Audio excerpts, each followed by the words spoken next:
sorry everyone, we've lost it again. Right, we've had to put back everything with the internet again because they didn't get permission from something or somewhere with regarding down the cables.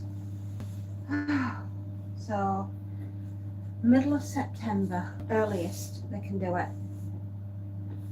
Oh, and there's me thinking internet problems are fixed.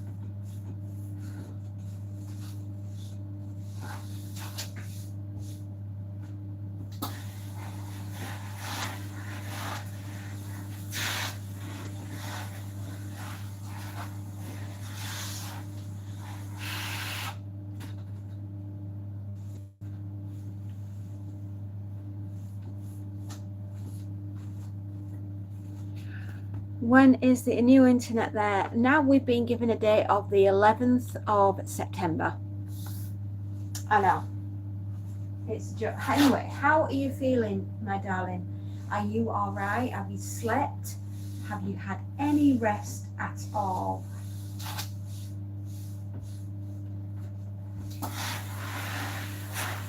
Oh, look, there I am. I'm a bit clearer now. We've just got a limp on until the 11th of September. All the inside work's been done. It's just the outside work. It just needs sorting. I don't buy it for 1 minute that they haven't got permission to dig up. That's absolute BS. No, what's it? I bet they've over double booked or something.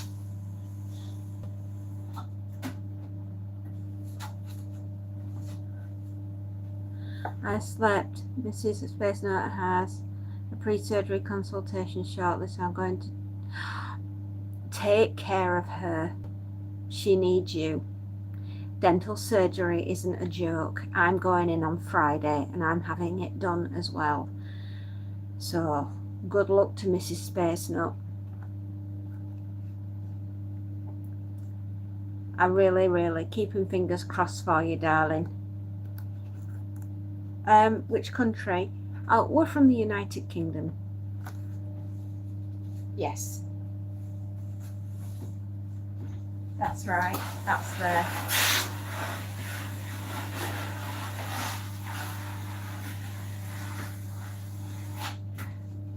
Give Mrs. Space Nut a huge hug from me and all the fairy courage that I've got. I'm sending her way. I hope she'll be okay.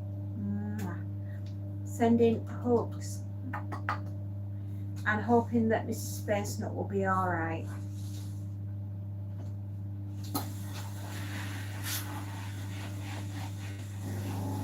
Wisdom, oh my babe, oh my heart, Mrs. Space Nut, my heart goes to you.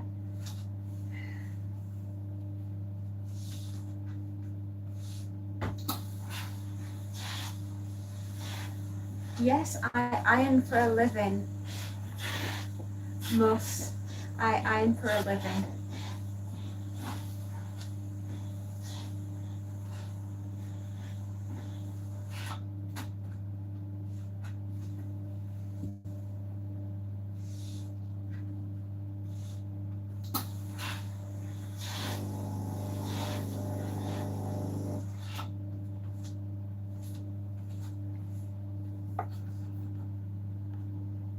I'm trying to run the energy out of the terror before putting him in his backpack.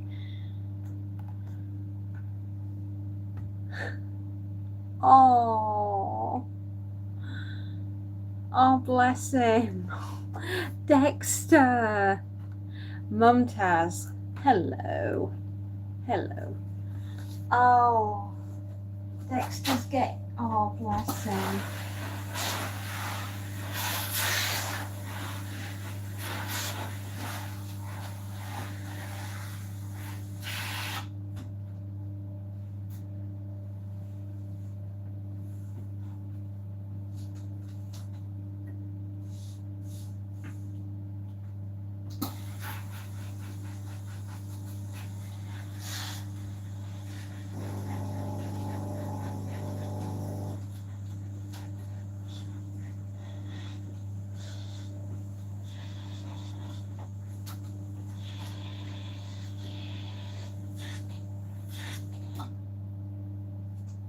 Oh, hello again.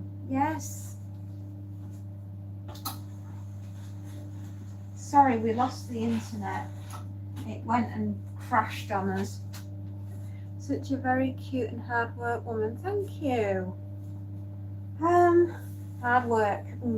I suppose ironing can be, can't it?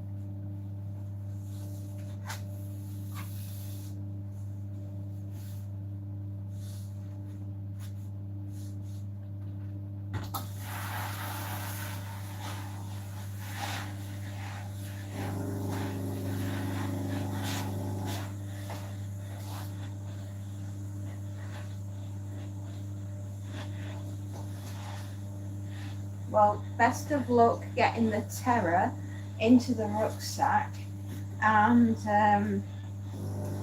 good luck to Mrs. Space Nut for having a wisdom tooth removed. Oh, my heart goes out to her. I've had to have 7 teeth removed, so I know a thing or two about what she's going to go through, and she has my heart.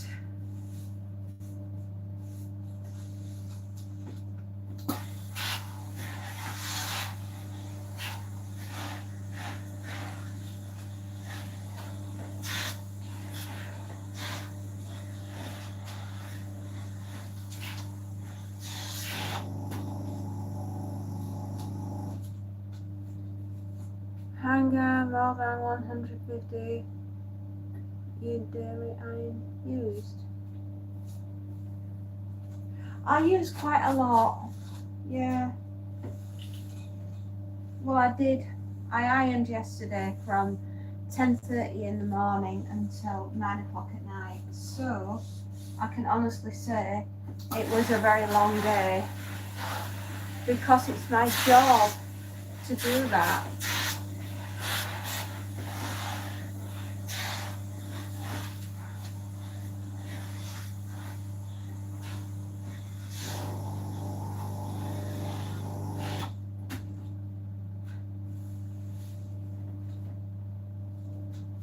That's what I get paid to do.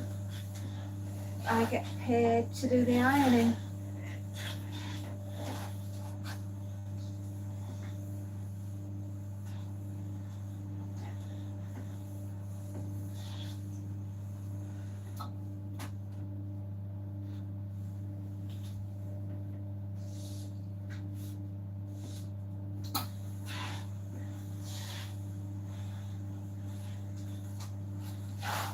My country.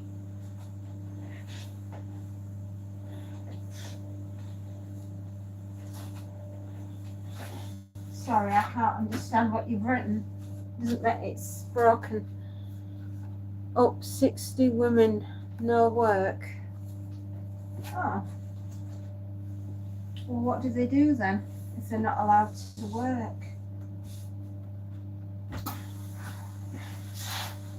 Because in this country, we have the right to do whatever we want, whenever we want, and we don't answer to anyone.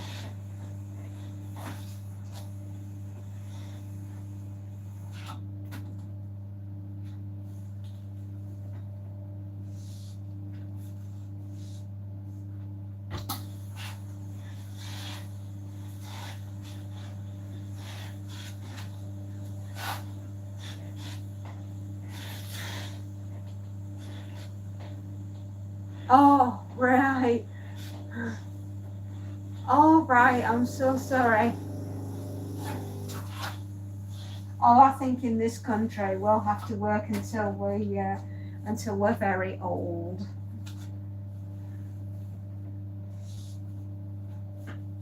Have you got the terror in the rucksack yet?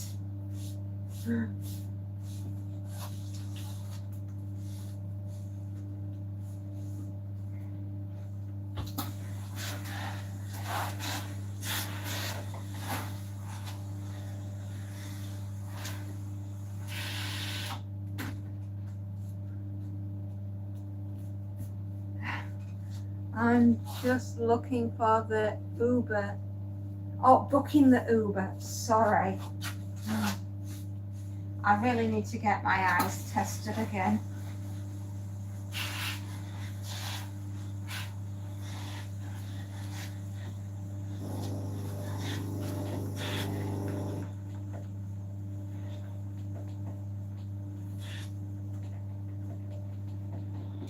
Good, smile and beautiful. Oh, thank you. Thank you very much.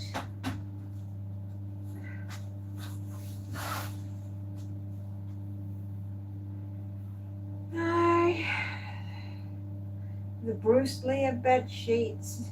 She knows no breaks.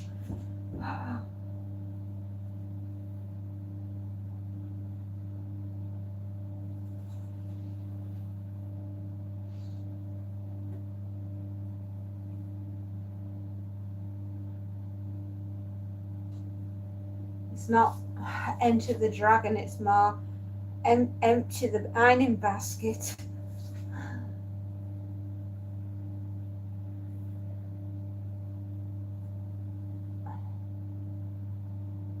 This is painful on my arm.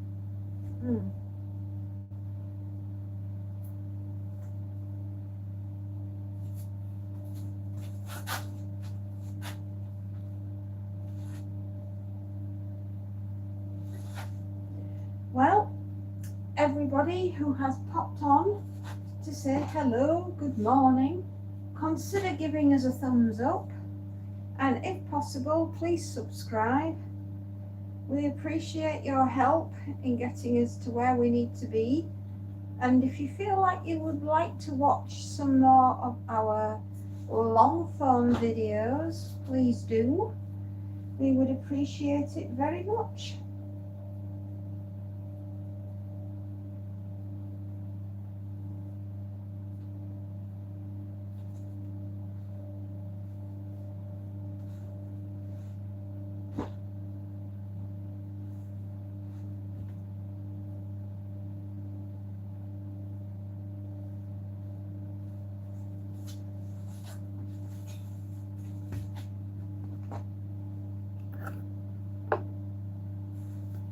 Age 56, every people like you, but you good and fair.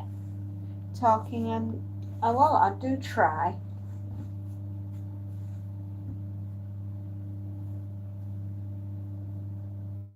Right, hang on, we're upside down.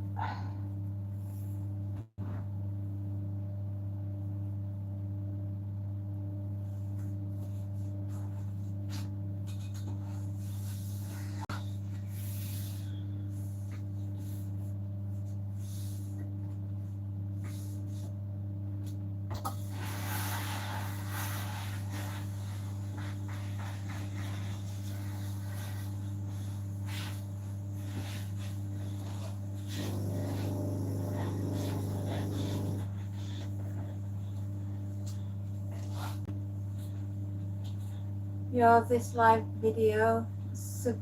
Oh, you subscribed? Thank you so much. Dry? No, just ironing. I don't dry clean. I can't dry clean. I would need a separate room for all the dry cleaning machines to work, and I don't have that. I just iron.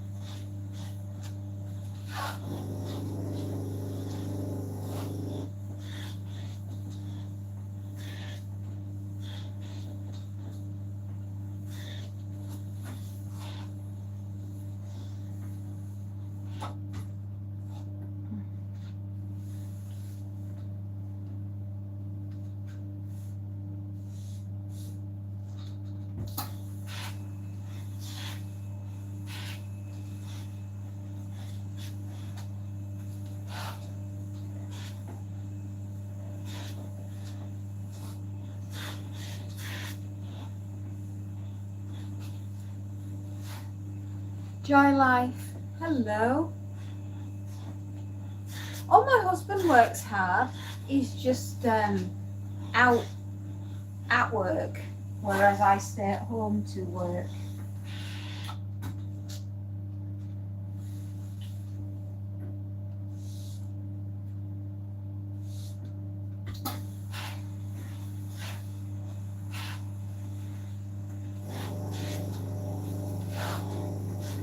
Joy Life, hello.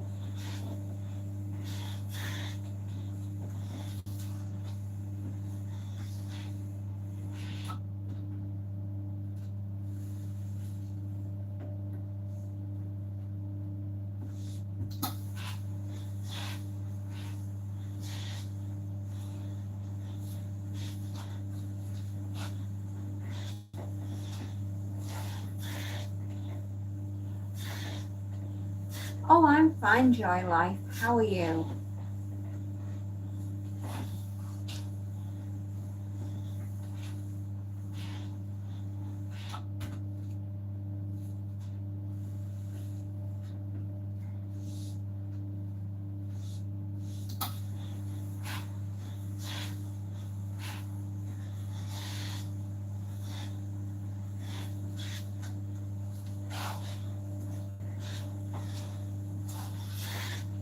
I'm fine. I hope you are as well. I'm just a bit tired today because I was up late yesterday doing a lot of ironing.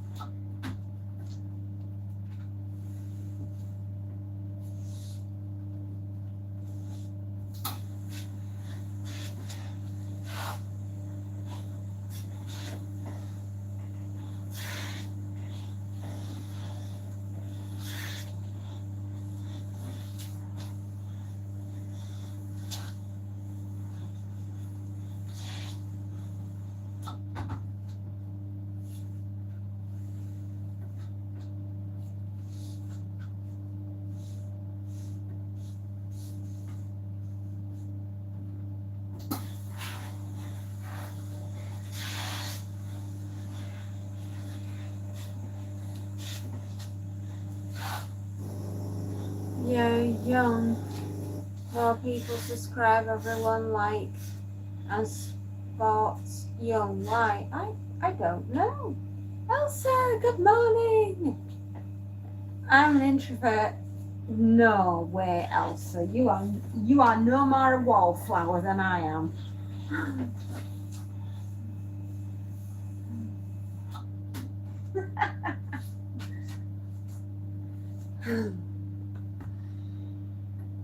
Chad, wow.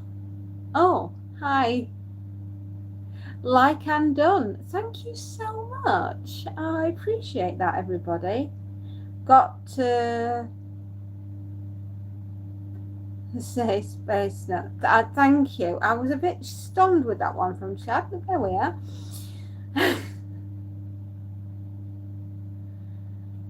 Well, I used to be an introvert. I guess I suppose I still am. I make myself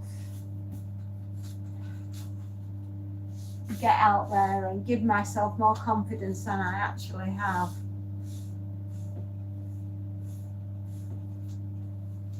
Was more creative than our usual type.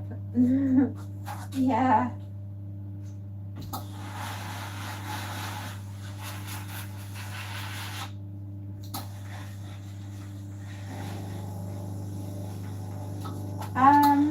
Certainly, I will say this.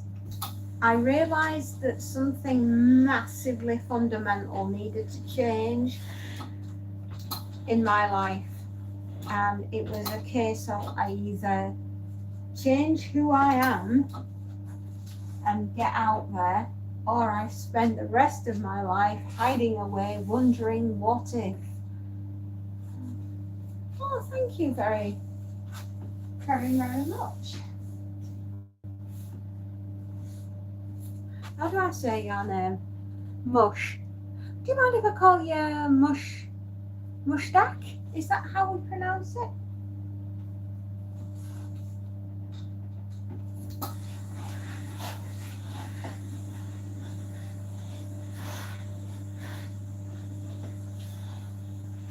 Yeah, I think it suddenly dawned on me Thank you very much. Joy Life, thank you.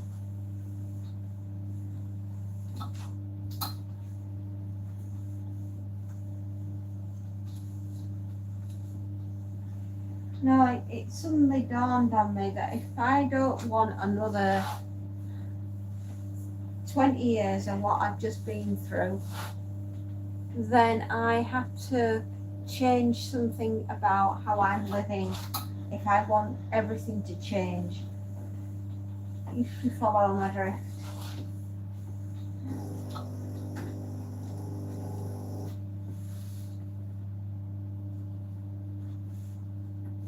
It's hard living in England.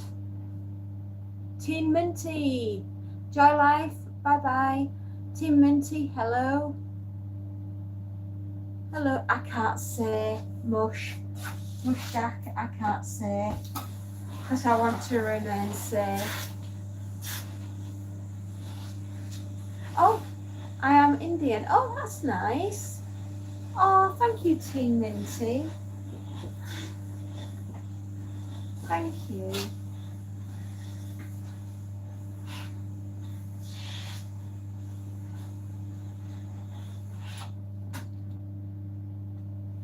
Yeah, I realise that if I want something to change, then I have to be the change. Because if I don't,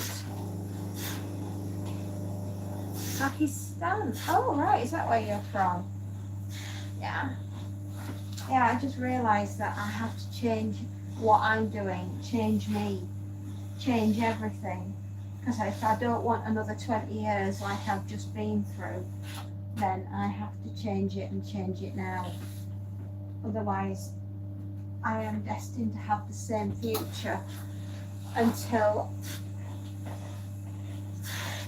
everything. Exactly.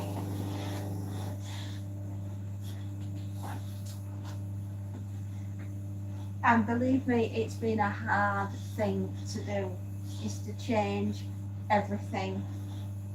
It's like, how can I describe it? It's like a tornado and a tsunami and an earthquake running through the house at the same time. Oh, I probably have too much beer, Teen Minty. Yeah. Where we are and where we're going. Exactly. But this change has been so fundamental in my life. Basically, like I've just said, it's like a hurricane, a tornado, an earthquake, just decided to visit and rip everything up. And I've had to literally start again. Wait, I'm not ignoring you, Alice. Hello. I did say hello, Alice. Did you not hear me?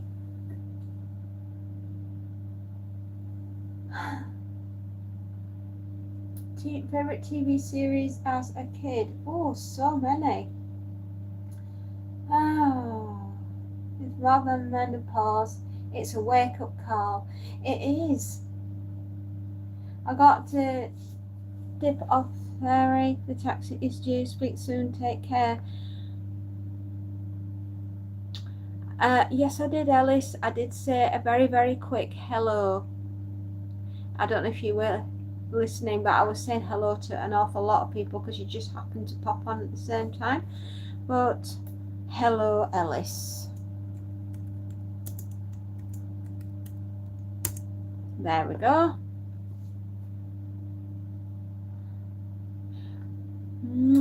Good luck, Space Nut. Good luck, Mrs. Space Nut. Having a wisdom tooth removed is not fun.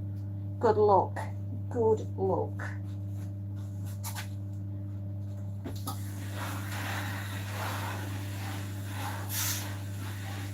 Huh? Not me. Not me what? Yeah, it wasn't just the menopause that came knocking into town.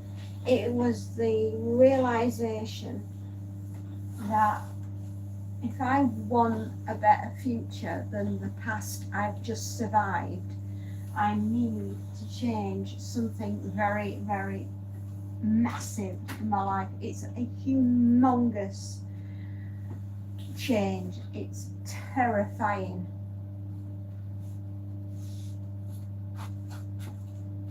That goes in the tooth socket space. No, don't get dry socket. Oh, the pain. Yeah, 7 teeth I've had taken out. Dry socket is unbearable.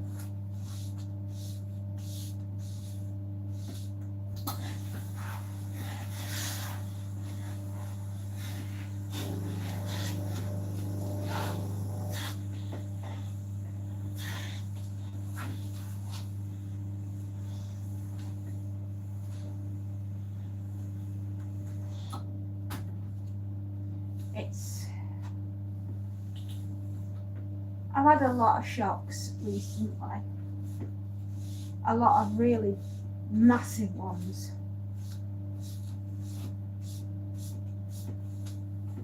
Also, just me, oh, our dentist is scary to pick me. Oh, yes, I have to go on Friday for dental surgery, and no, it's not my favourite thing, but I realise it's important because I'm suffering with the menopause.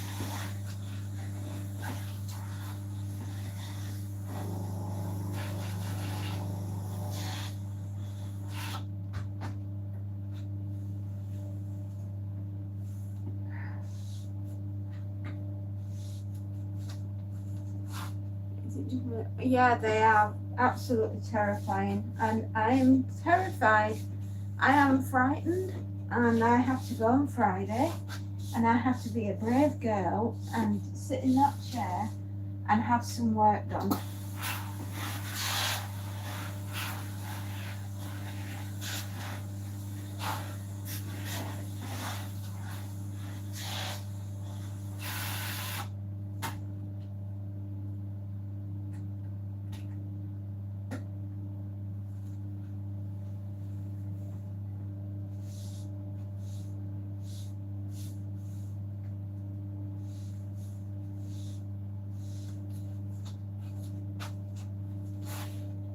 Let them put you under or Novocaine or whatever and get it done. You'll be glad that you did. I know. I will do it. If I can have basically a hammer and a chisel and a pair of pliers in my teeth and rip a tooth out that's broken, I can do anything. David Penny. Hello.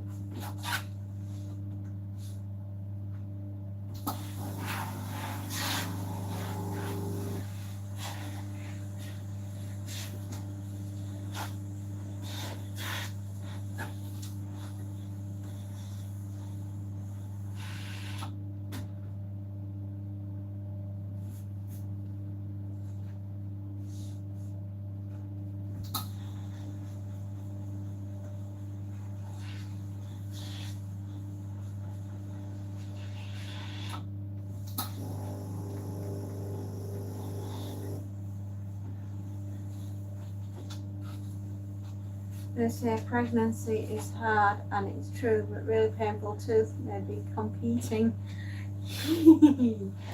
Yeah. But you know what? It's like giving birth. One day it will all be over.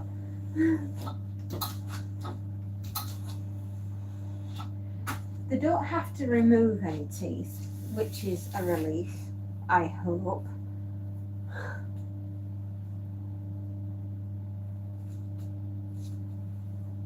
Please don't, I don't want to hear the words, hello, you're going to have an extraction.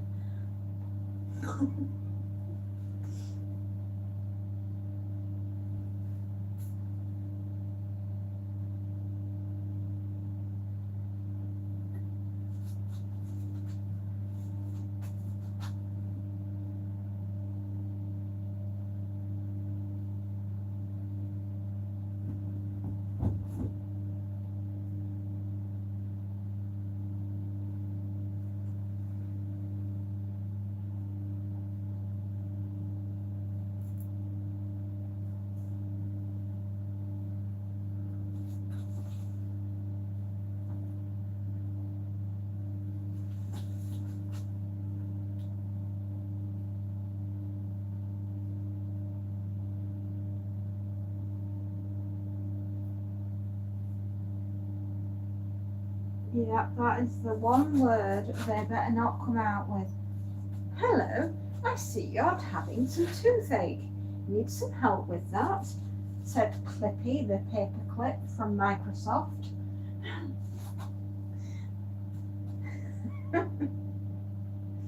Oh, dearie me. No.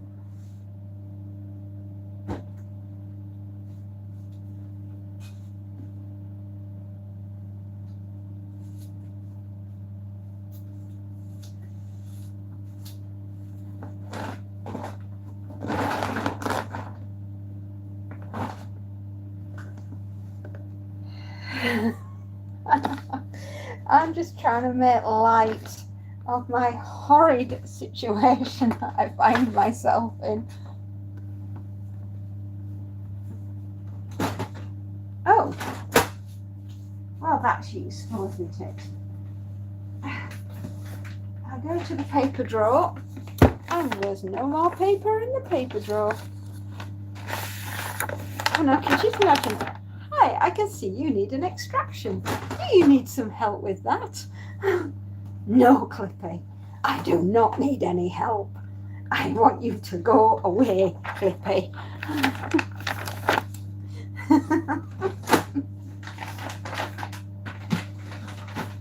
Listen, mate, Clippy and I go back a long way. Oh gosh, this is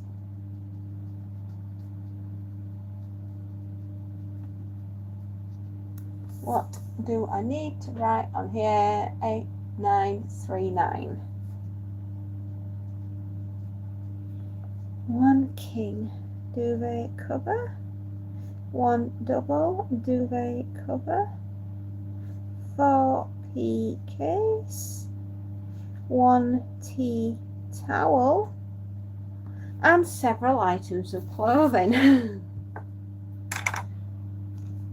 No, my last extraction was a broken wisdom tooth at the bottom. This side. Yeah, this side at the back.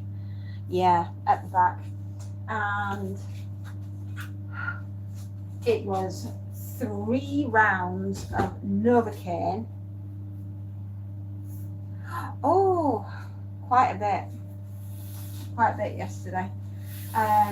3 rounds of Novocaine, basically enough to take down a bull rhino, and I was still going for it. And then they took out a pair of grippers and a hammer and a chisel and a pair of dental pliers to pick the tooth out of my jaw. And there was a fountain of blood shooting out, with somebody stood there with some that looked like a hose pipe, trying to suck all the blood up before I choked to death on it. Oh, I was having a great time at 11:30 on a Saturday night. I could not believe my goddamn luck. It was awesome. Do you want to know how many items I did yesterday? I will just add them up.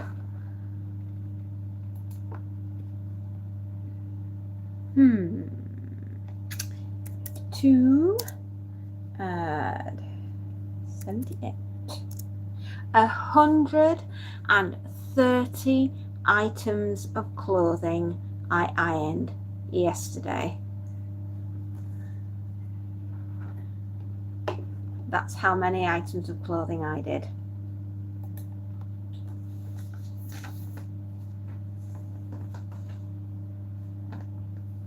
Yeah, it was a rough day.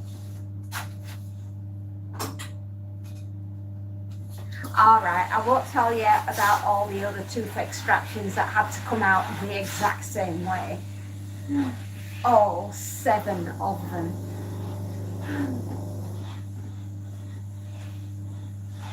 And now you wonder why I've got a bit of a love-hate relationship with my dentist.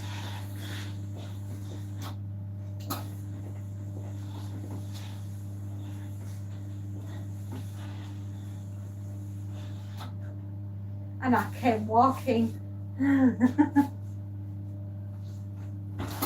I remember walking out of the last lot of surgery that I walked out. They didn't carry me out, I walked. And everyone said, "Oh, are you all right?" He said, "You seem remarkably calm." Yeah, it was the little shop of horrors. £500 it cost to have that tooth taken out.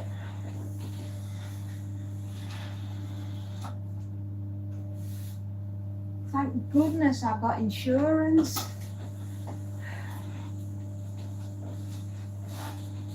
I think that was what was most horrific about it. The fact that I had to pay 500 quid to say, please smash my face up and get this thing out of my head.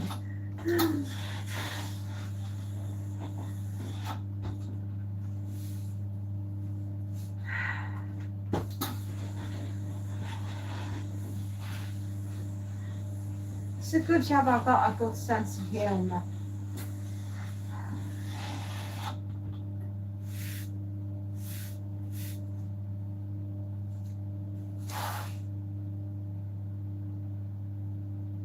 Oh, do you know, that suddenly makes me feel a little less bad about sitting in the car and crying like Ned Flanders.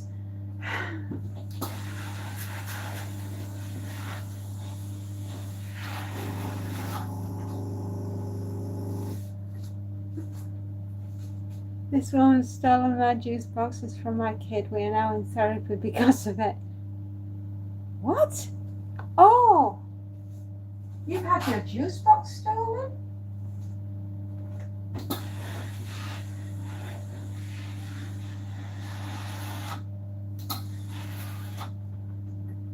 I have literally no idea. That is the most random thing somebody said to me today. What on earth?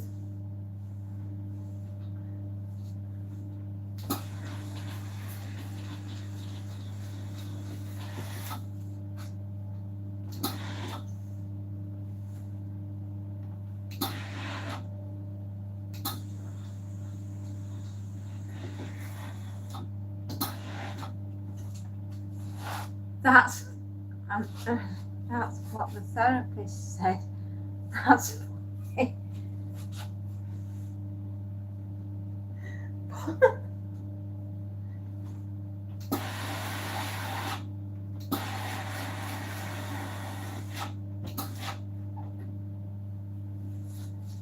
To be in therapy because of the juice, I don't know.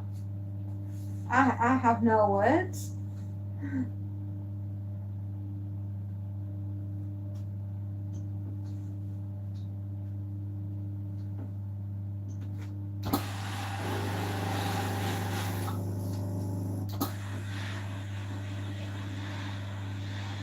Right, the first bag of ironing is done.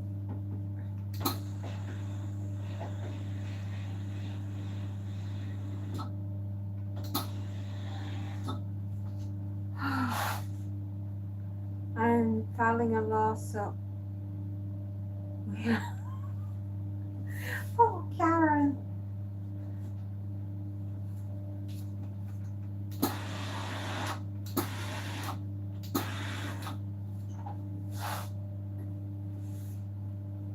Yeah, slowly eliminating. Oh no, we still have them in this country. We will always have metal hangers. At least I do for now, but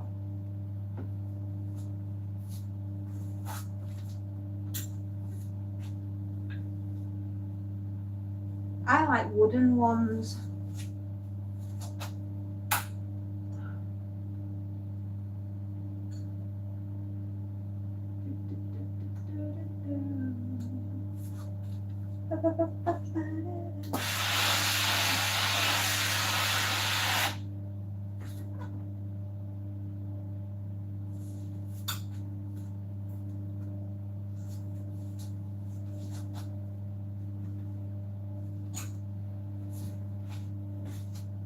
Why are you laughing at my struggle? Do you know what a juice box that's been stolen? Just a family of 9.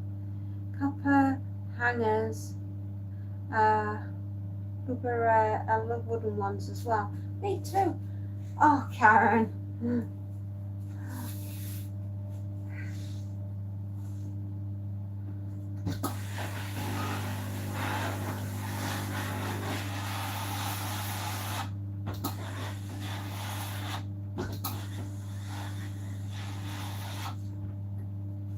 No, I like wooden ones, but metal is a lot easier and lighter, and just in general better for your clothing.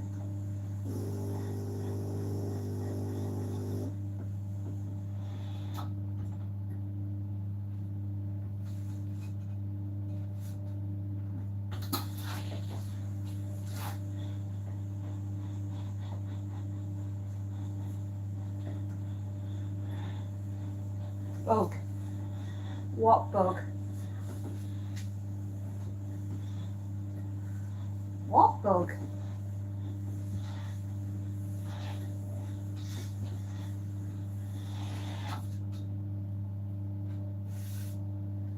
There's no bug on the wall. Have you taken... I don't see a bug.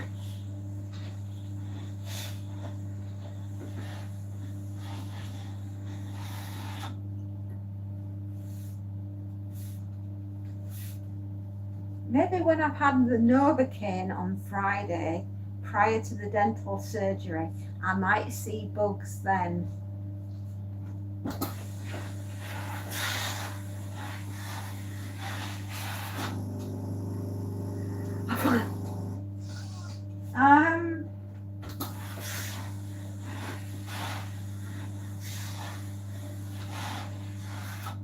No clues.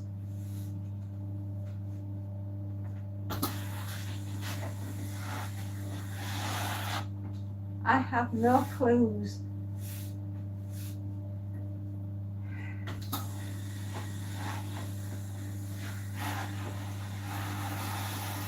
Like I say, when I have the Novocaine on Friday, maybe I'll see bugs as well.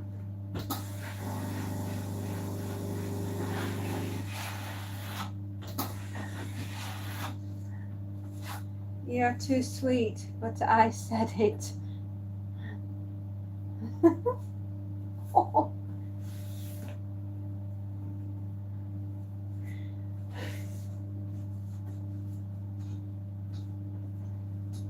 We've just got one more customer after this, with a bit of luck.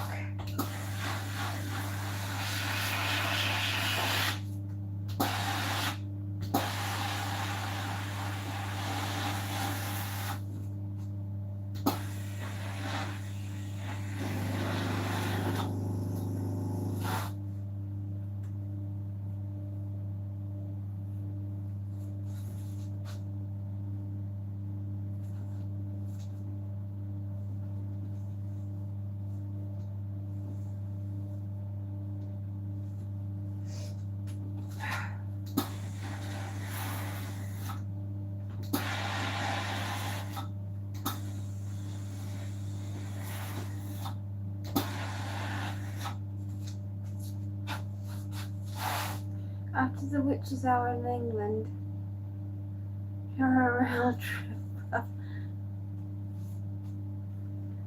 Well, let me tell you a little story about Matthew Hopkins, who in the English Civil War between Charles, let me get this right, I've got to get my history right for you. English Civil War. The English Civil War began in 1642 and lasted until 1651, marking a significant conflict between the Royalists, Charles I, and the parliamentarians, who sought to limit the power of the monarchy. The parliamentarians is Oliver Cromwell, right? Now, during that time, there was a self-appointed gentleman called Matthew Hopkins. David Penny. Hello, dancer. Oh, you ready for a story? I'm going to tell you a little story about a gentleman called Matthew Hopkins.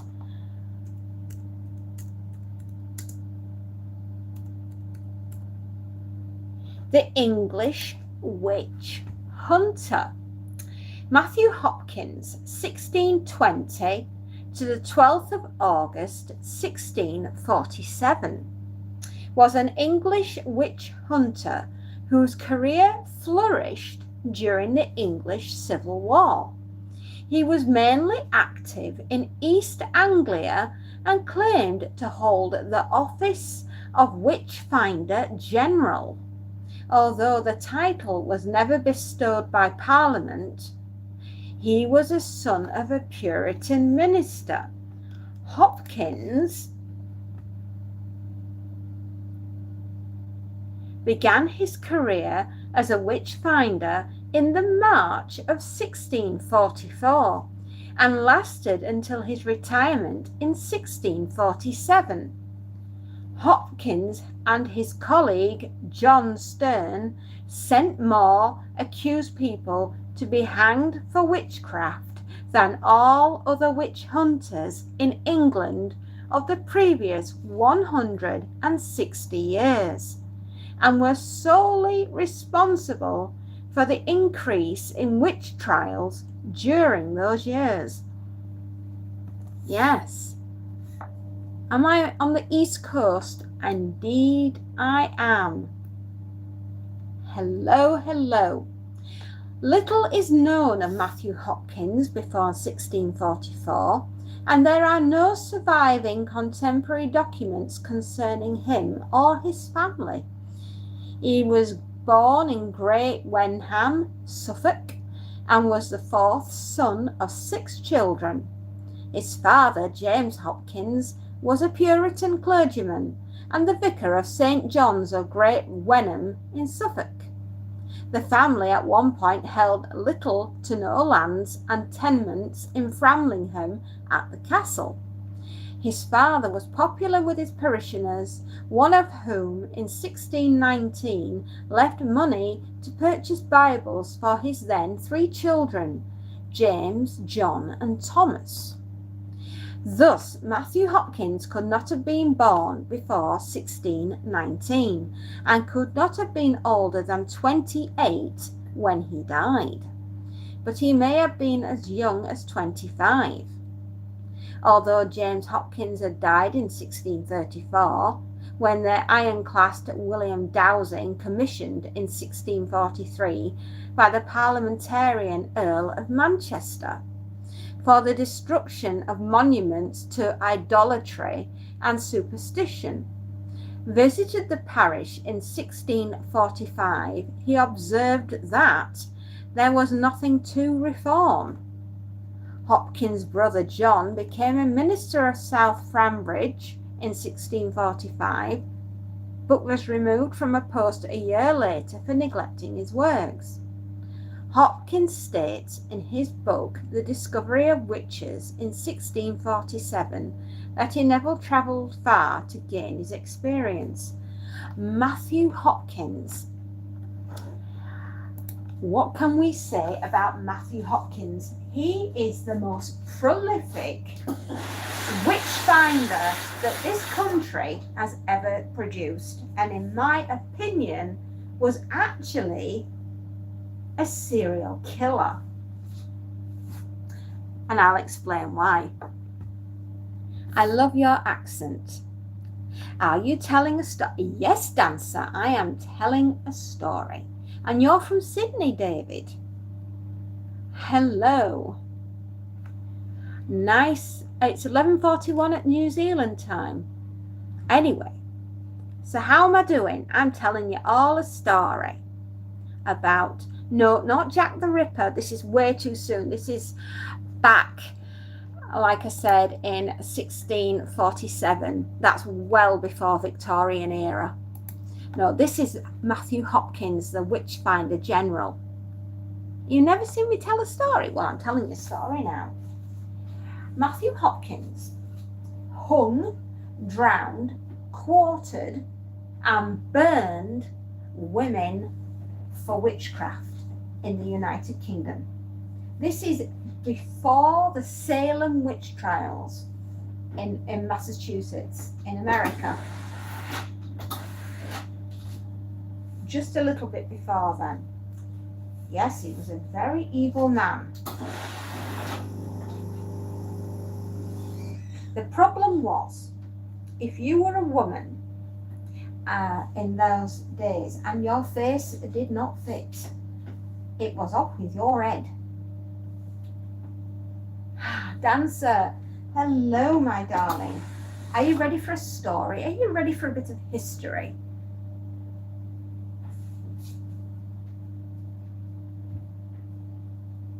Let's just make sure I've got this crease right before I start. The Matthew Hopkins, I'll explain why I think he was a serial killer. There was absolutely no royal warrant of assent to say that he was officially appointed by the king, nor was there a parliamentarian warrant of assent to say that he had authority from anyone in power throughout the United Kingdom.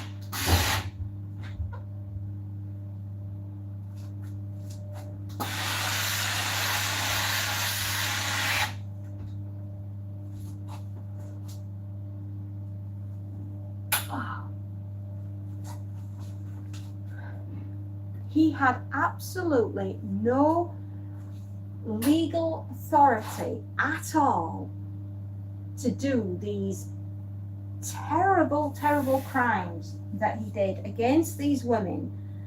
He could just go up to any woman at all that wouldn't give him what he wanted. And bear that in mind, he was a predator, right? He was an absolute predator, this man. And he made these women's lives hell. He was the most evil person I've ever had the misfortune to read about. What was that? You know, on Wednesdays my dance class starts from 4 till 9:20. 5 hours and 20 minutes, only 30-minute break. Isn't that crazy? Like 30 minutes in 5 hours. Good grief, that's a lot of dancing.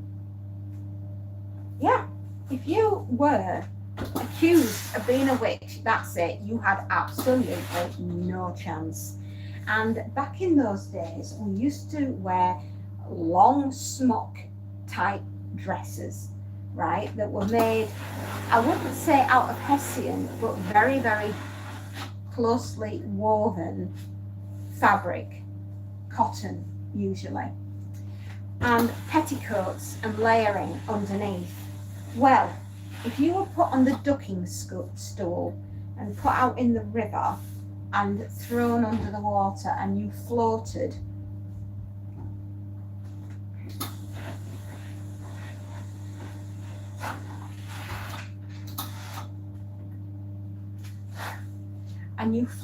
in the water, having been thrown under with the ducking stool,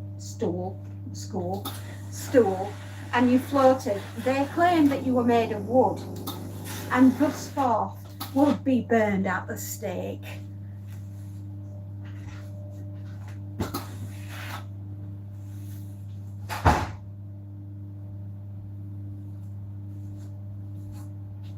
Awesome dancer, yeah. That's an amazing to dance for 5 hours. I don't think I could dance for 5 minutes. I'm in love with dancing. I'm going to Creative and Performing Arts High School. Well done, dancer.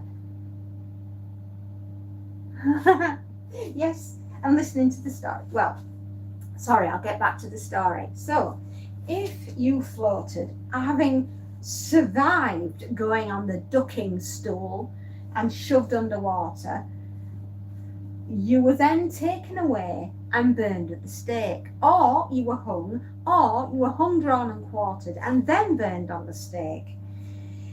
You were praying that you drowned, because, oh, get this, if you drowned while being on the ducking stool, apparently you were innocent. What chance did you have? And then this self-appointed lunatic called Matthew Hopkins, who no one dared question if he actually had the authority, and they just went along with whatever he said. Henceforth the saying, this is a witch trial. There you go, now you know where it comes from.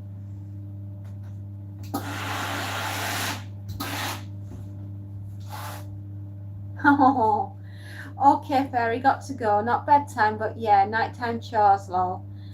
Oh, dancer, magic sparkles, fairy wishes, dreams. Give my dancer. What kind of dream do you want, dancer? Created a scary story, strikes terror in the hearts of many, and this is how he built his army against innocent women. Absolutely. All the women that he went after, and some of them were married, because they wouldn't sleep with him, basically, and give him what he wanted. He claimed, no, you have the mark of the witch. You will be burned. You want a crazy dream? Okay. Magic sparkles, fairy wishes, dreams. Give my dancer, Verdi, a crazy, sparkly fairy dream. There you go, sweetheart. Get some rest. For tomorrow, it looks as though you're going to be dancing for a very, very, very long time.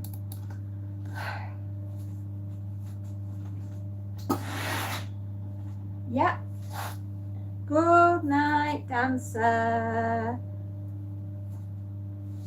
No, she's just a kid. No, she's not on YouTube. Only when she talks to me.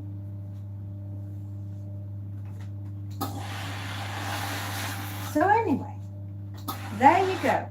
A little bit of history for you. Absolutely terrifying. And anyway, it is so believed that Matthew Hopkins, having heard of his heinous crimes, of the thousands of women that he destroyed, the Parliament got wind of it and sent what was to be the beginnings of an elite force that Oliver Cromwell put together to deal with anarchy and basically very bad people within the United Kingdom. It seems that Matthew Hopkins got wind of this. Hello, Alan. I'm telling the story of Matthew Hopkins, Witchfinder General.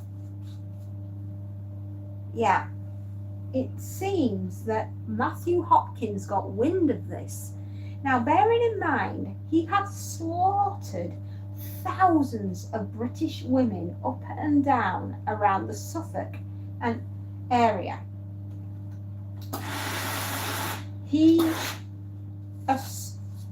faked his own death. Yeah, he faked his own death and took the identity of a recently deceased vicar. It wasn't just women either. No, he actually murdered men and small children. That's the bit that they don't talk about in the history books. For being the devil's familiar. Yes.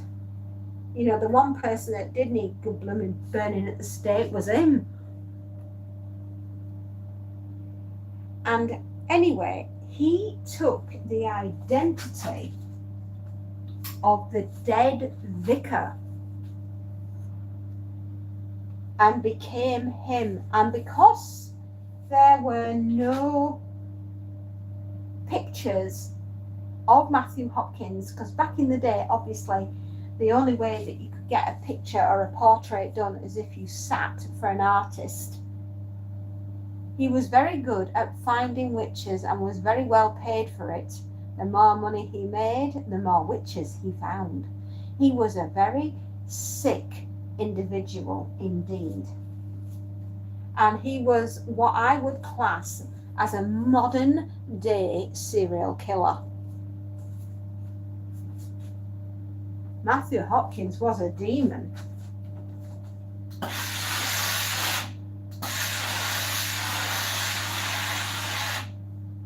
He was indeed. So, as legend tells us, he assumed the identity of the recently deceased vicar and lived out his days pretending to be this vicar, running a little church down in Suffolk. And he was a very, very sick individual indeed.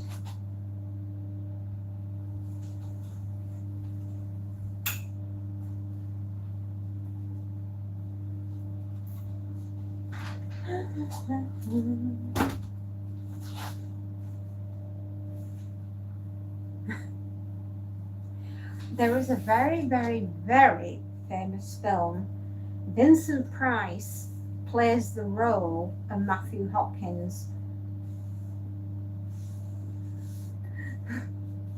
Yeah. So if you ever, it's called The Witchfinder General. It came out, crikey, what year did it come out?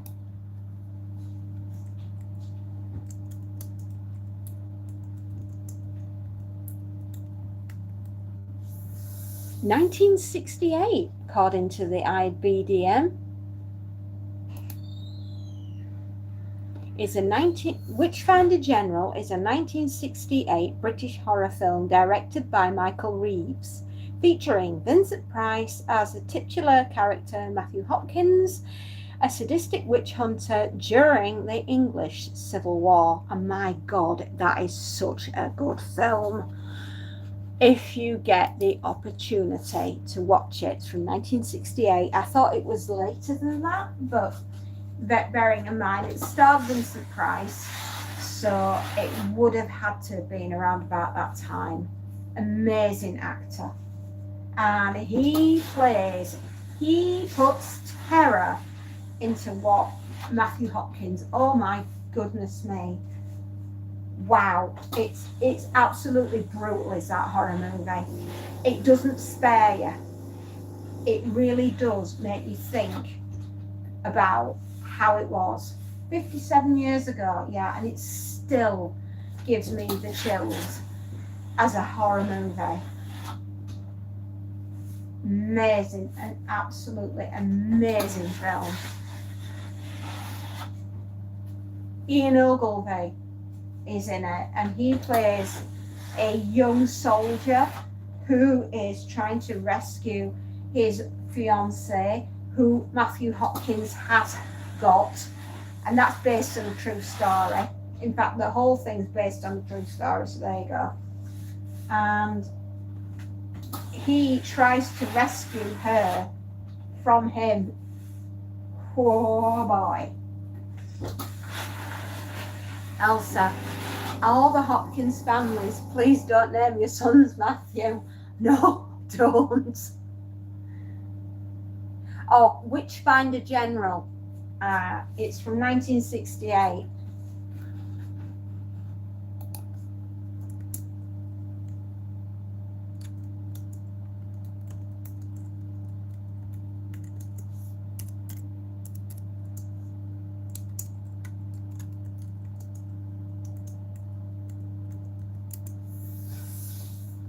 On a lighter note, you reminded me of a funny sketch done by Russ Abbott in he judge presiding over a witch trial during the 17th century.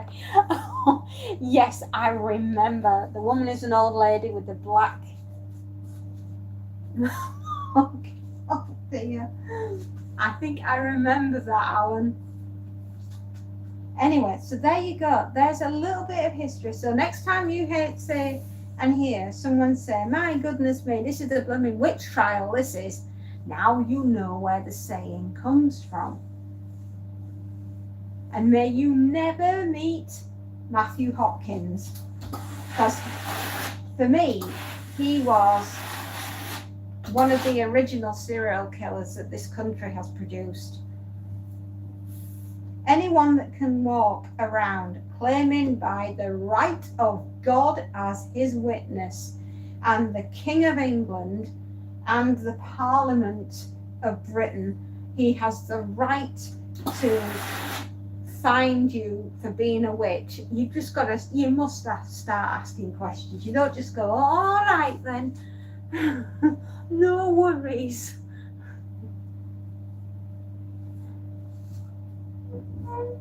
Black cloak and pointed hat. Ray, hello Ray. And he asks if she's a witch, and she replied with an evil scream and flashing of lightning, and then a calm voice and said no.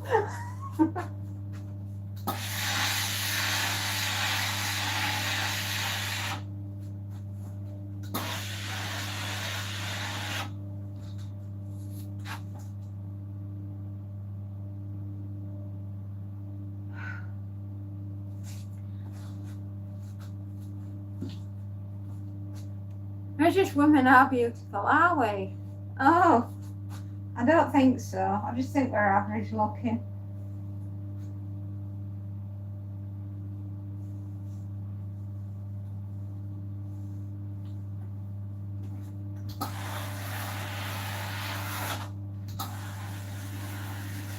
So there you go. There's a bit of a story for you, my dears, about Matthew Hopkins and his witchy-findy generaliness.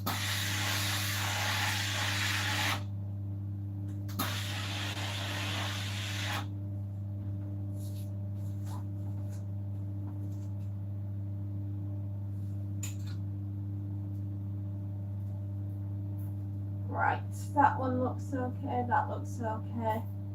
You see, I am obsessed with Matthew Hopkins. The whole story of it absolutely terrifies me. Hey, how's my day? I'm telling you all about Matthew Hopkins. You shouldn't be ironing, my love. I wish I wasn't, but here I am. Or at least I'm telling you something interesting. Yes, Ray, I do, my darling. Sanka, how's my day? Well, apart from the fact that I have to iron, at least I'm getting to tell you a little bit of history about Matthew Hopkins, and it's actually taken my mind off the terrible day that I'm going to have on Friday, because I'm not looking forward to Friday at all. In fact, I could cry. I could cry and cry and cry. I don't want to go to the dentist. I don't want to go to the dentist. I don't want to go.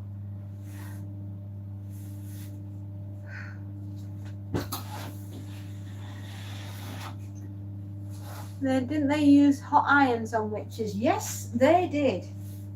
And then, you know what? They had the audacity to turn around and say, I have found a mark upon her body, thus proving she's a witch. Well, you just branded me, you person.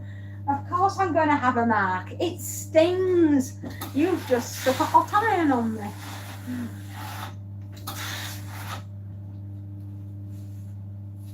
Definitely a classic, David. Absolute classic. He's an egghead. Yes.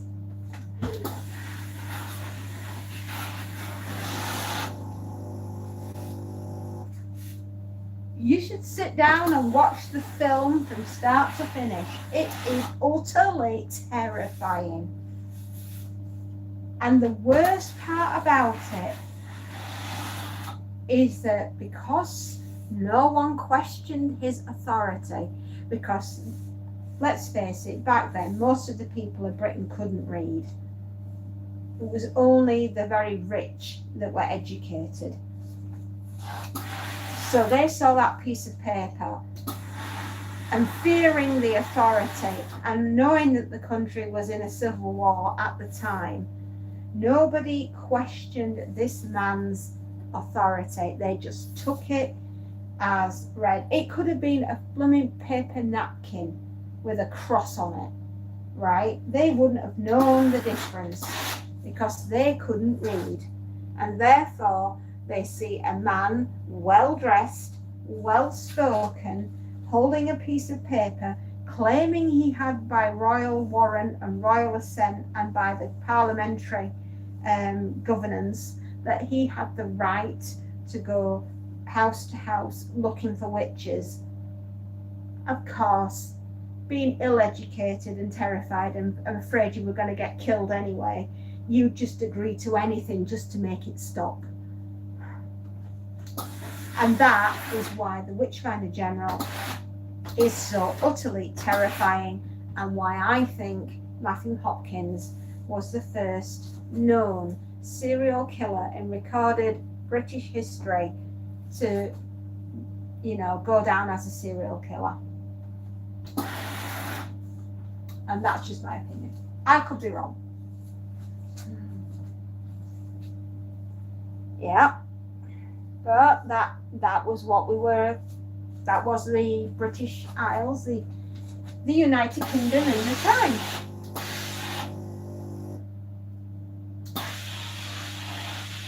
And like Alan said, the more he was paid, the more witches he found.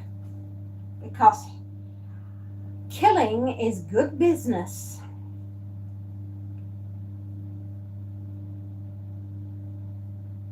So there you go.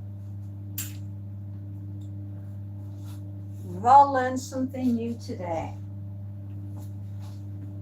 I'll be fine. I'll be the first one on flipping chopping block, mate. I can't keep my mouth shut.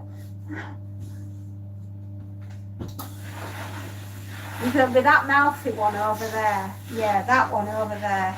The one that's got no teeth. Yeah, she's a hag. That one. She's gonna be burned at the stake. Crikey, I'd have had no chance.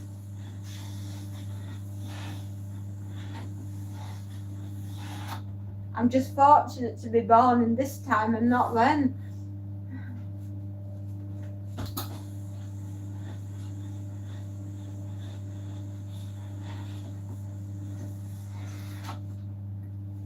Tramadol, ooh.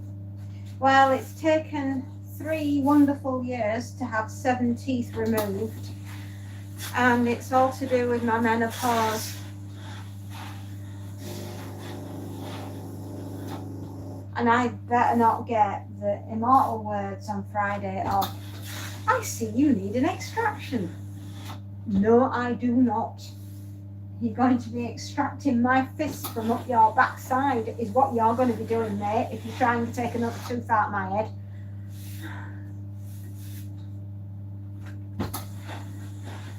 Or words to that effect.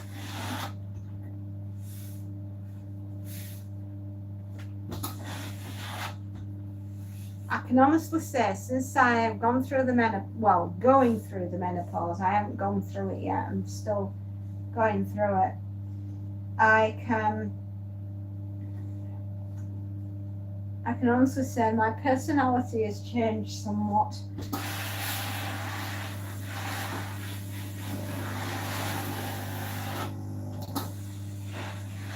Ladies and gentlemen, I'll be back in a moment. I just have to put some washing on.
go. Washing is on. I'm back. I'm here.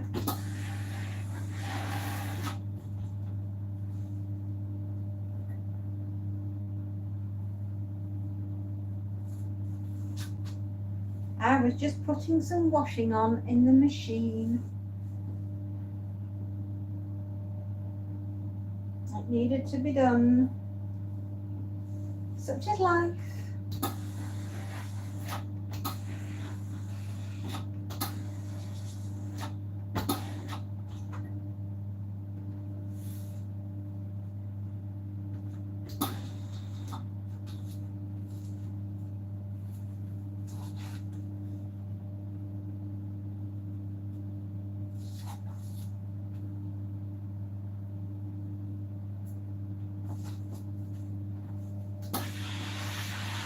There we go.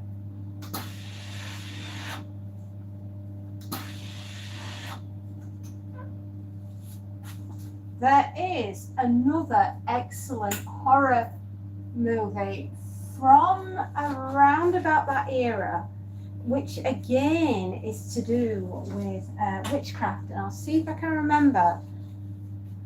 You lose laundromats. What's another piece of history? I will tell you in a second if I can remember. The blood of Satan's Claw, 1971. Yeah. Hang on.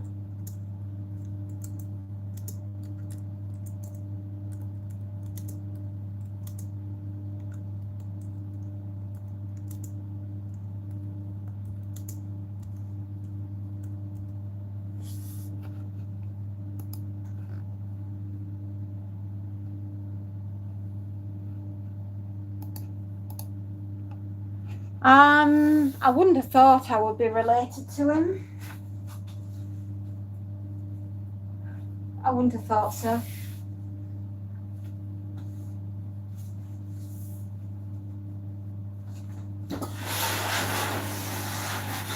At least I hope I'm not.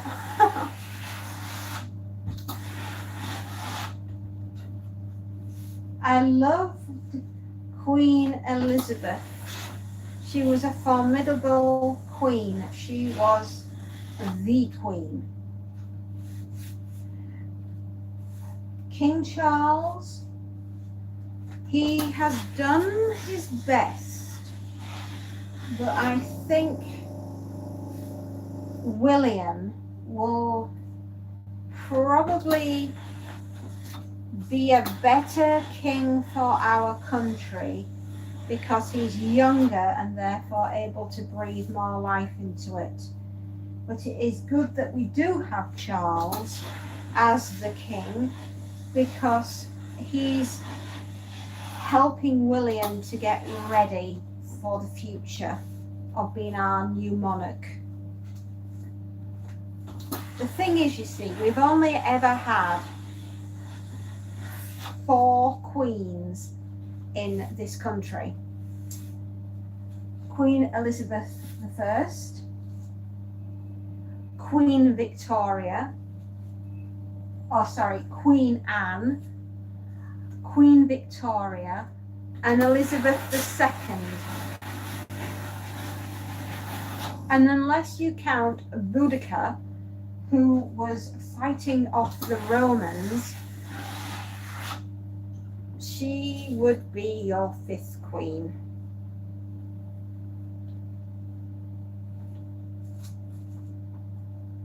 This is like picking a pope. Yeah, exactly. I mean, for the first time in our lives, we have an American pope. There we are.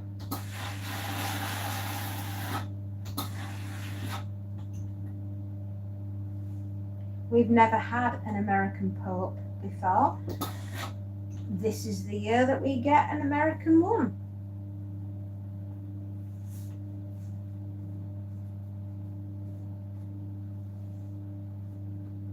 I mean, it's a common opinion within the United Kingdom.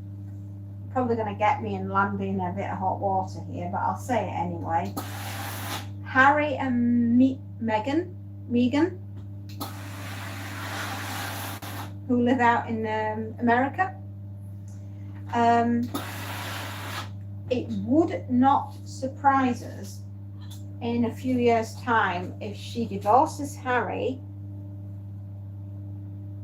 and marries an American senator and becomes the First Lady.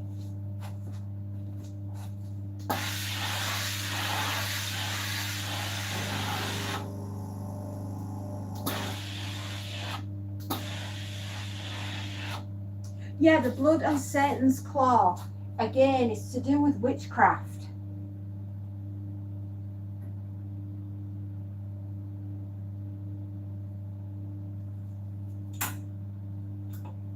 It's actually quite the film. Try and get to see if you can see a trailer of it, because I am absolutely positive you'll love it.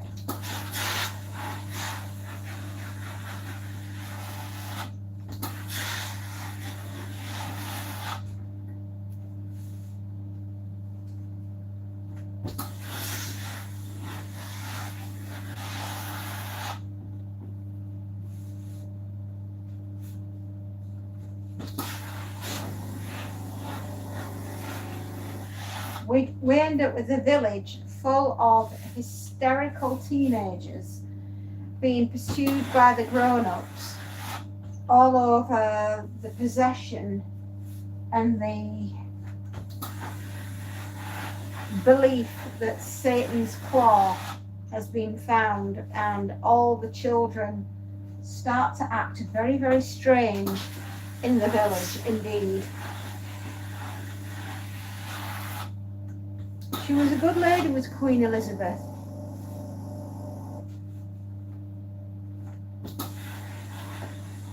And what we're going to have from now on is another succession of kings.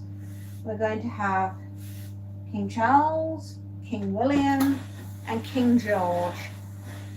And if George gets married and has a son and heir, he will be the next king.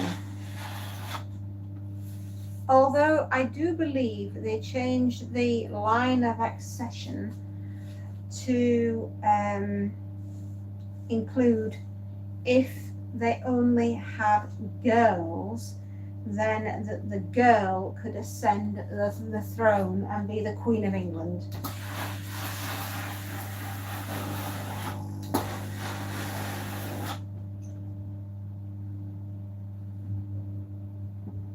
We need a female pope.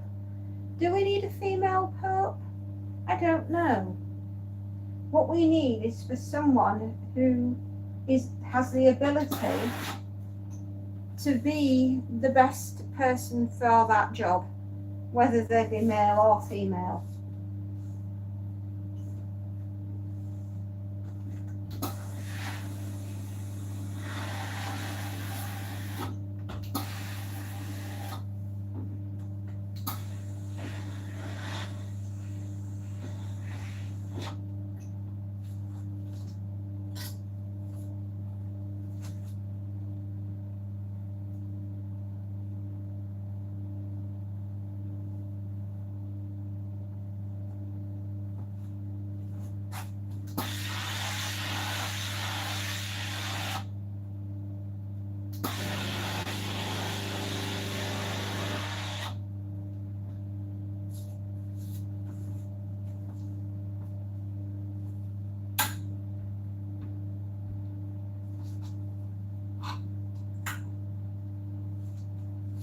One, two, three,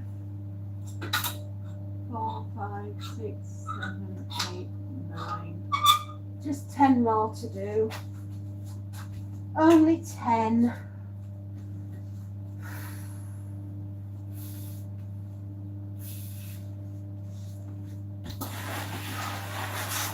Half past 1 nearly. doing very well.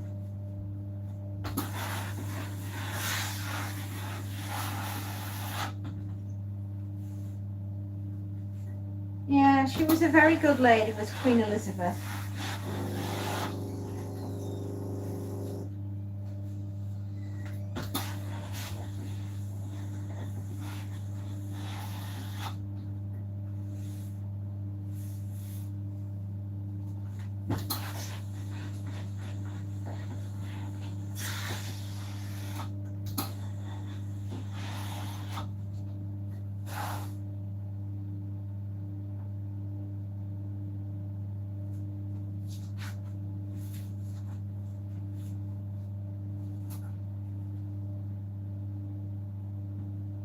Oh, do they? Oh, I never knew that.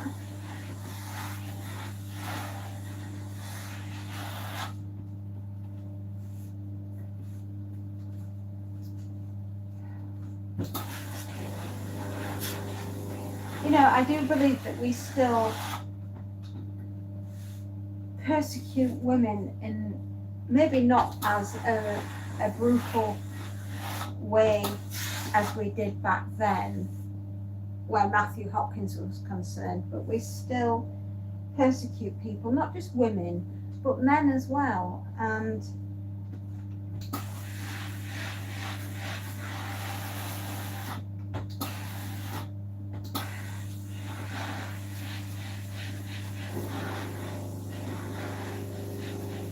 you know, for the life of me, I can't work out why they do.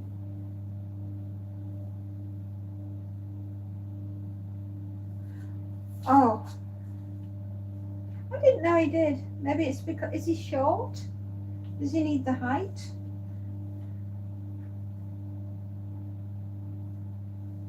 Is it what American popes do? I'm just asking. I'm very curious now.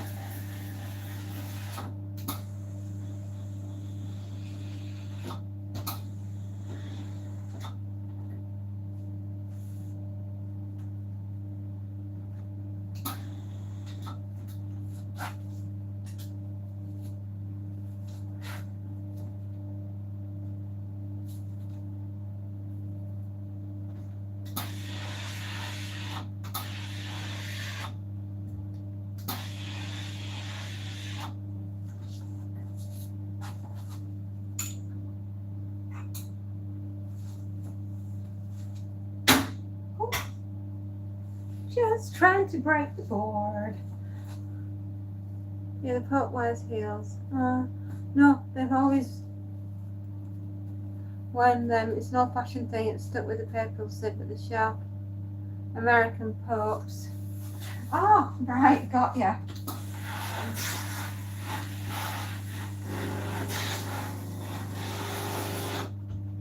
Do I believe in inherent evil? Yes, I do. I do believe that there is a God and a devil, because there are too many things in this world that cannot be explained, and too many strange things that have gone on, which is why the film The Exorcist fascinates me and terrifies me at the same time. William Peter Blatty wrote an incredible book, and William Friedkin turned it into a masterpiece. And even now, over 50 years later, I am still absolutely terrified of the film The Exorcist. It's just mind-blowing what goes on in that film.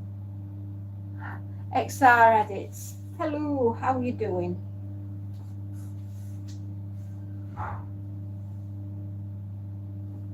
Excuse my spelling, it's early here in the US.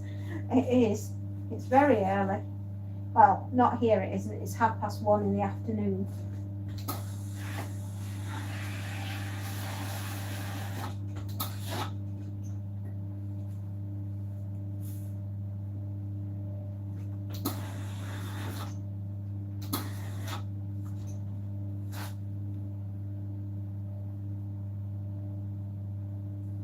No, I can't. I can't watch the film The Exorcist all the way through. I have to watch it in sections because to sit and watch it from the start to the finish all the way. The only time I've ever done that is we went to the cinema for a late night viewing a few years ago now. And it was a midnight viewing on Halloween. And my husband took me as a treat because he knew that I loved the film so much. And off we went to watch the film, and we were coming back home and we were driving over the moors, and suddenly the fog started to roll in and we couldn't really see very much in front of us, so we had to slow the car down so that we could pick our way through over the moors to get home safely.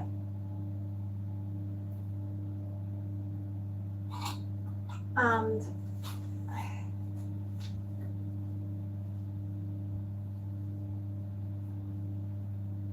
sorry, I can just hear something.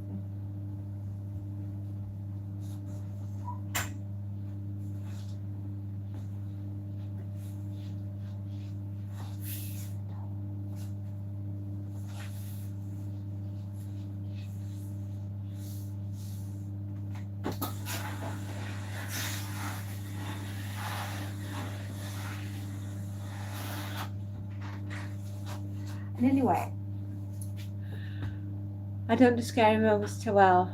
No, I'm fine. How am I today? I'm okay. I'm telling you a story about when we went to see The Exorcist. So there we were. We'd left the movie theatre and we were coming home, and we were going via the moors to get home because we live out in the countryside. And as we were travelling, the fog came rolling in, and we had to really slow down because we couldn't see where we were going because it was proper thick and it was really cold and it was very early hours of the morning, and we could hear something outside the car. And my husband said, "What's that?" Because it sounded like it was really breathing very hard, and whatever it was a proper unit of a creature. It was big. And suddenly something went and hit the side of the car on my side, which is the passenger side. And my husband was like, oh no, we're not having this. And he just got us out of there and managed to get us home. And I have never exited a car and run into the house as fast as I did, and my husband, in my life. And we just got inside the house and we just said, right, that's it. I'm not even going to look as to what it was. We're just going to get in the house and that's that. And we were absolutely shaking. We were shaking. We were so frightened.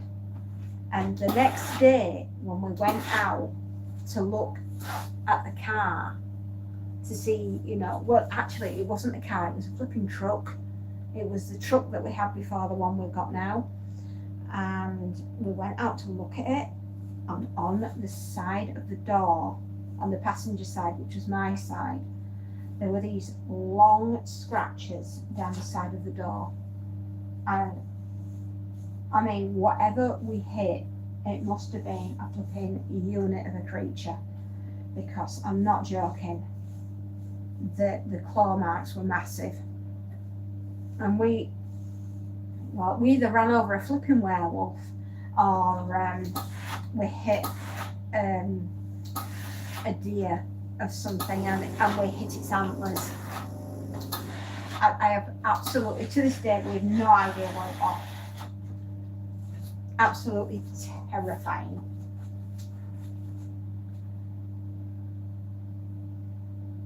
My husband's a lucky chap. I suppose he is.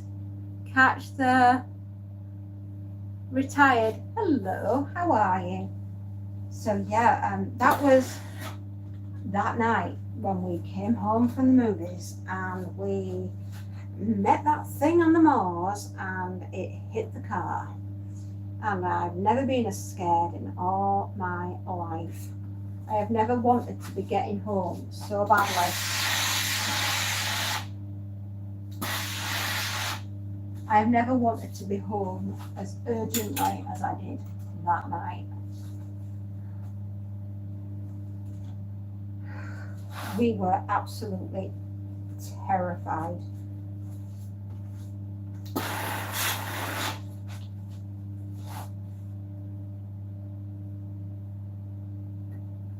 Crazy world. Hello.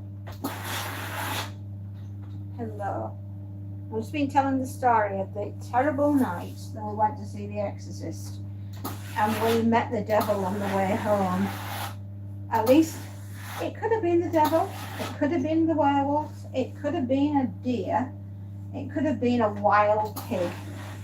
We will never know because we didn't hang around long enough to find out. We were too scared.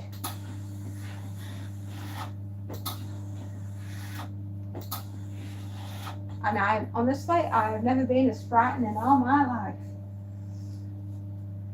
No, you're trying to make spaghetti arms. I am.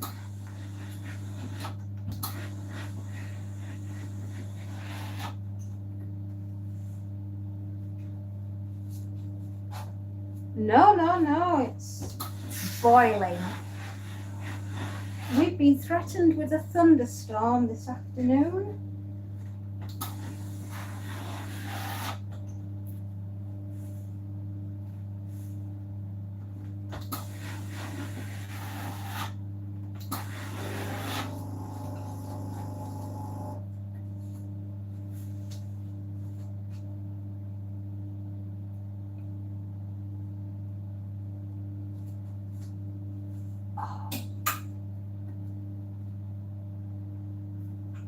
We're winning, at least. You're a Terminator. Let me plug you in and get recharged, robot woman. I do feel like a robot sometimes. Oh, have you checked out my artwork that I did last night? I was having fun with AI.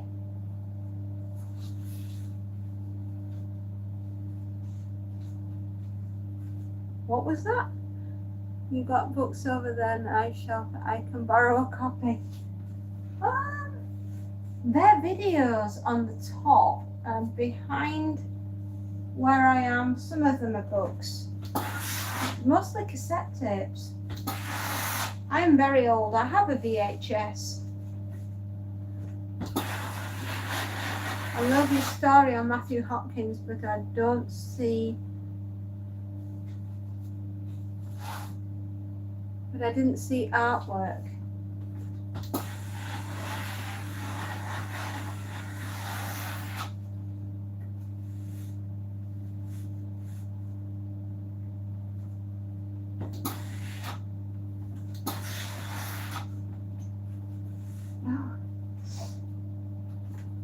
Oh goodness. Please don't let me sneeze.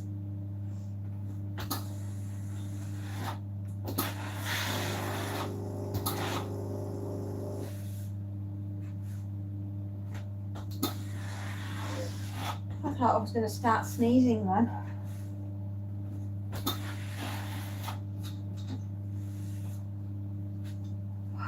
We're going to win. We are going to win.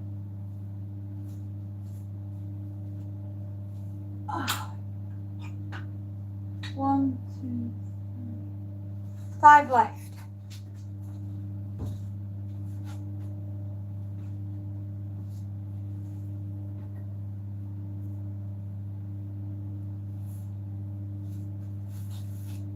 What artwork? Elsa, what artwork? I'm confused.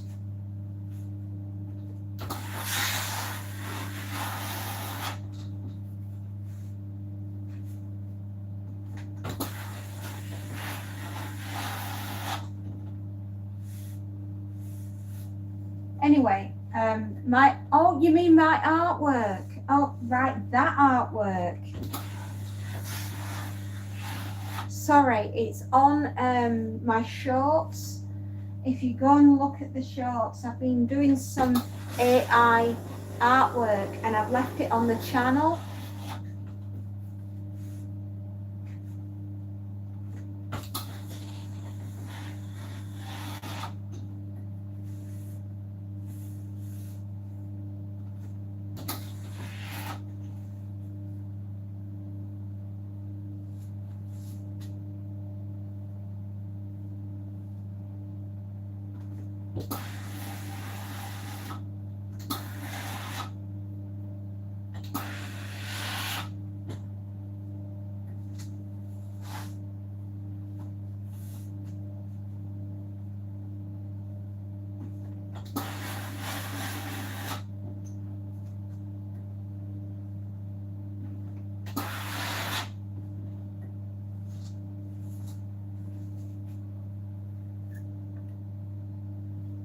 Oh, thank you. It's just a t-shirt, mate. Not special.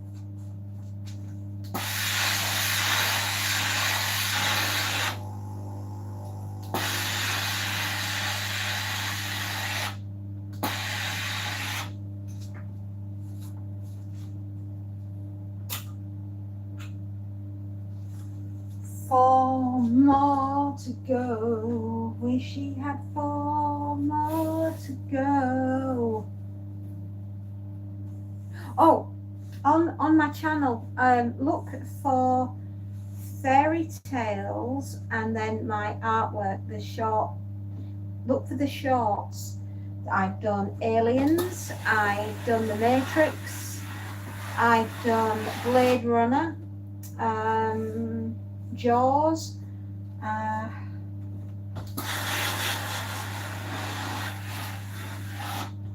and The Long Walk by Stephen King. All with my cat.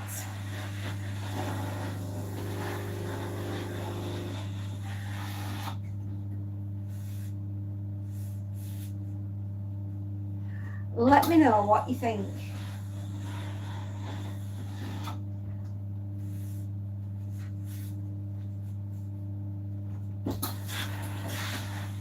We have a new project. No, he's white and black. He's a Norwegian forest. He's my pet dragon.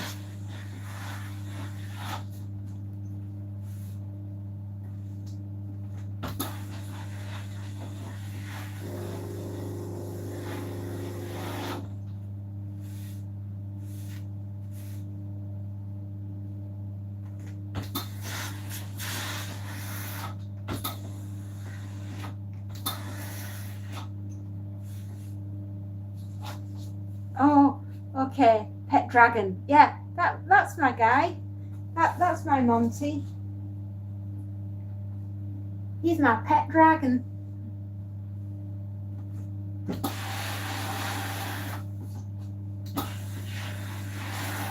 He gets bigger every day. He's huge. He's like a lion. You've never seen anything as big.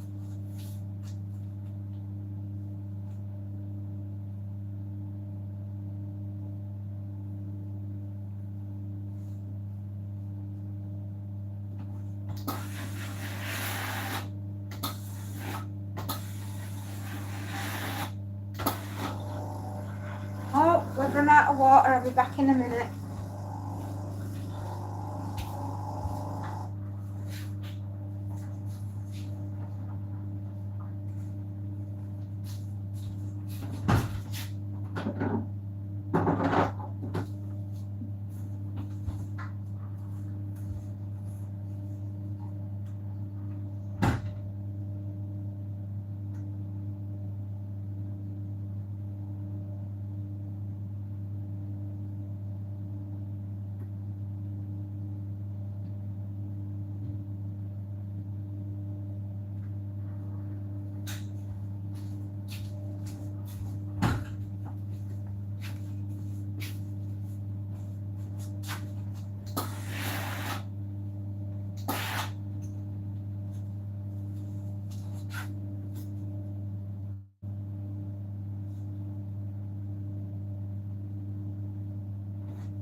3 more.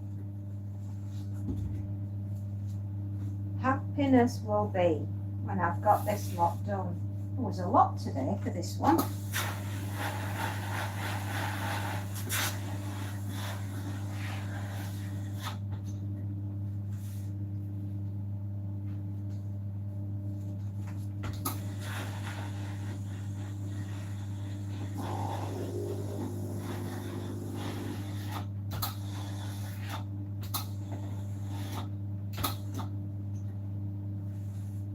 Almost done the first customer. I have another one to do directly after. Nearly 2 a.m. You should be asleep, lady.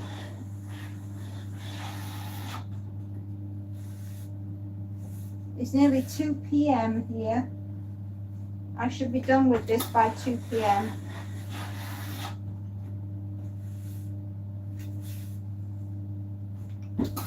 I'll be glad to have it done.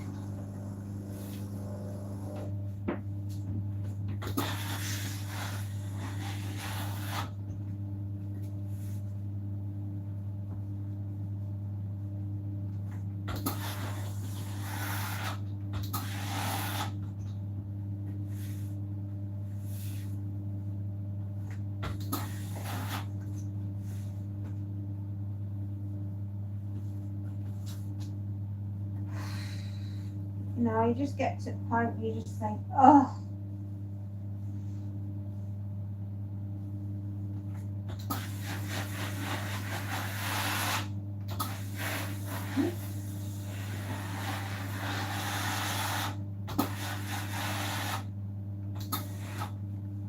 Why are you up so early in the morning?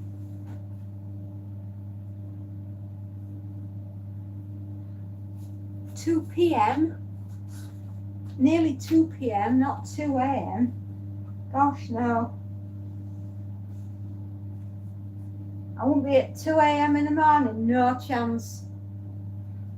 I have no, it would take a stick of dynamite to get me out of bed at 2 a.m. in the morning.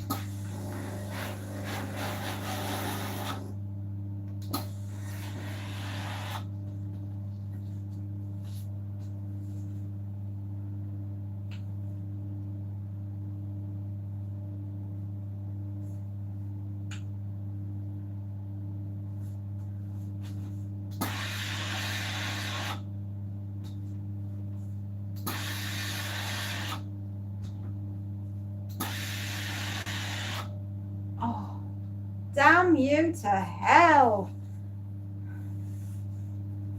Urgh.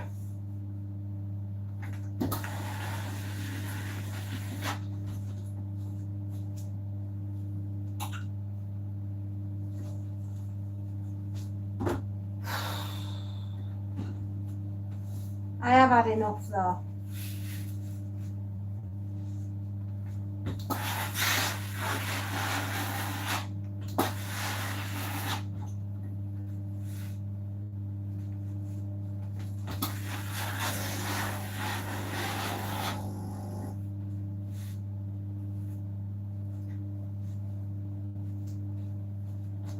Oh, my sweet. No rest. Am I? 2 p.m. sounds way better than 2 a.m.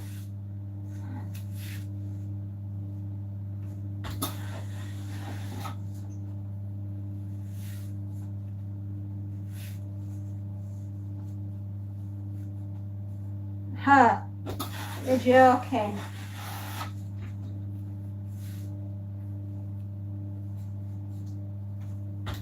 No chance.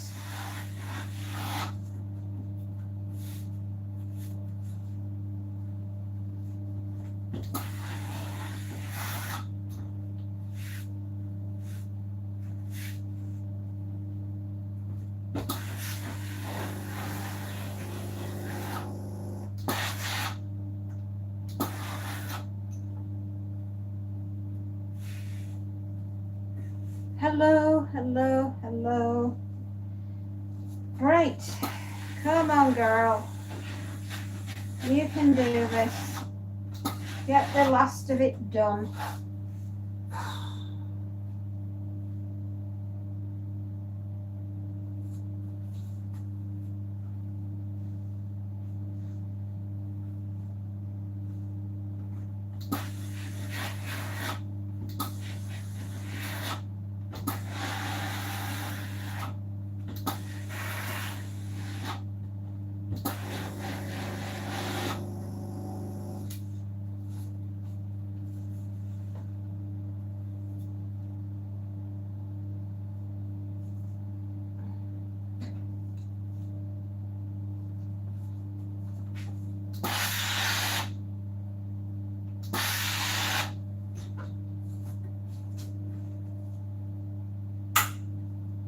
Ooh, we're doing so well. 2 dresses.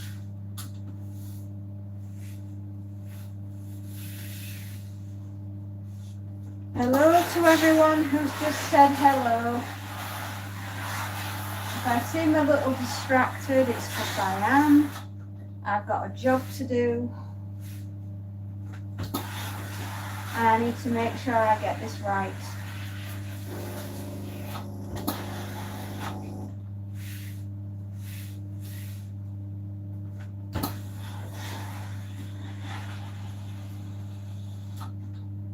Sleep for Britain. I really could.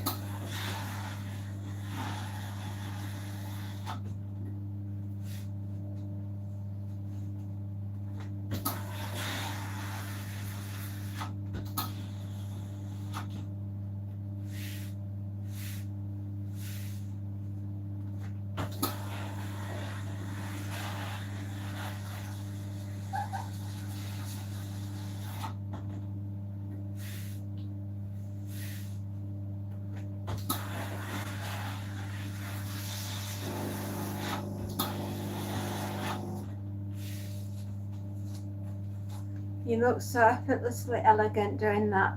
There's something incredibly attractive about how focused and graceful you are. Really?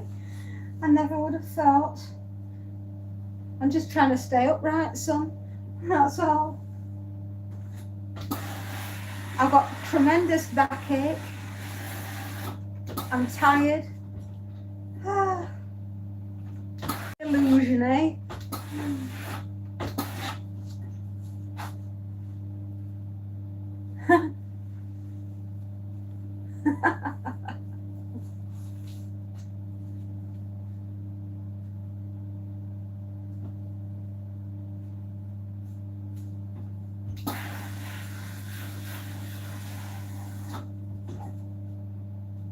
Mustn't ruin the illusion.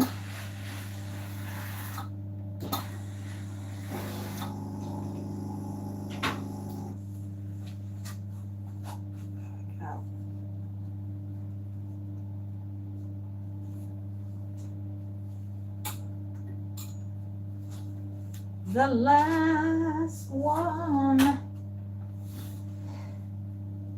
It was the last watermelon.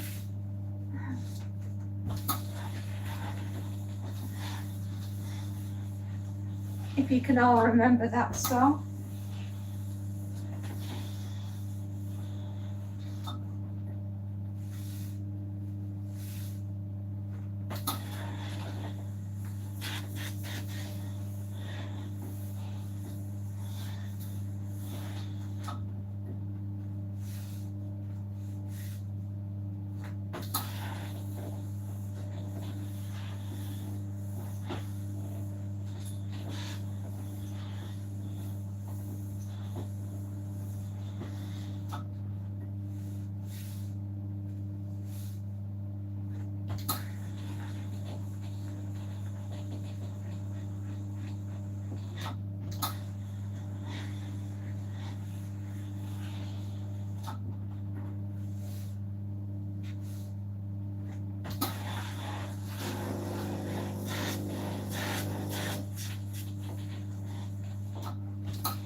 There's a bunch of body has grip. Oh, you need to go take a cold shower, Ray.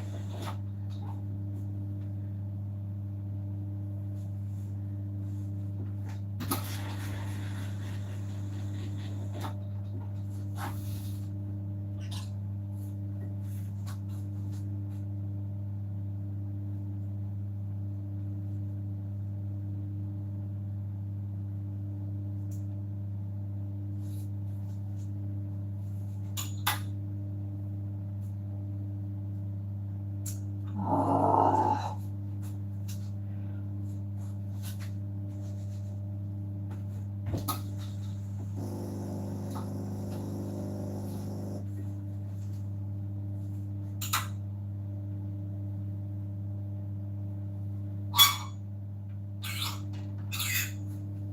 Voila.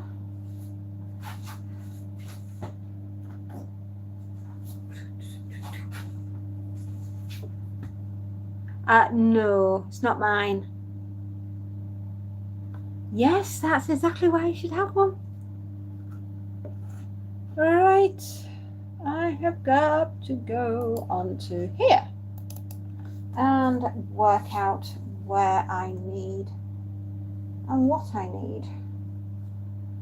Right, that is that in there, perfections.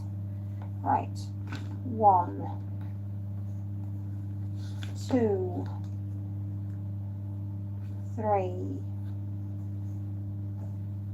4, 5, 6, 7, 8. 1, 2, 3, 4, 5, 6, 7, 8.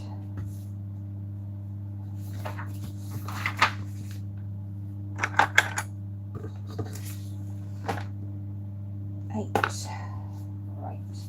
Okay. 1, 2, 3, 4, 5, 6, 7, 8, 9, 10, 11, 12, 13, 14, 15, 16, 17, 18, 19, 20, 21. 2, 3, 4, 5, 6, 7, 8, 9, 10, 11, 12, 13, 14, 15, 16, 17, 18, 19, 20. 21 indeed it is. 21 add 8 is 30.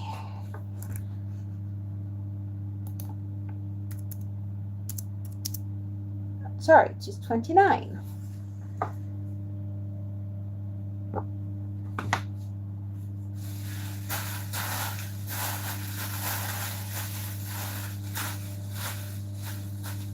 I seriously cannot count today.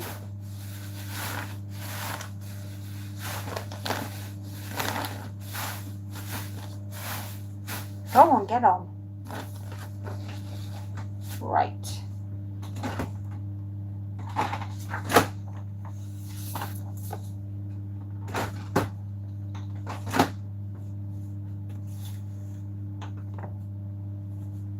What day is it? It's Wednesday, isn't it?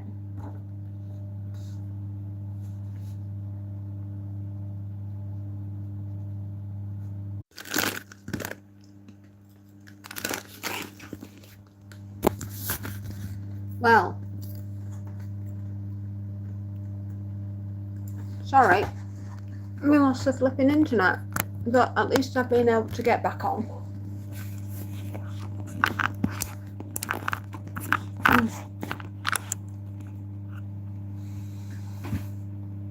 Oh, what's that now, Scott? I'm here. I'm gonna have just a quick flipping snack, and then I'm back. I'm doing a lot of bedding. Next.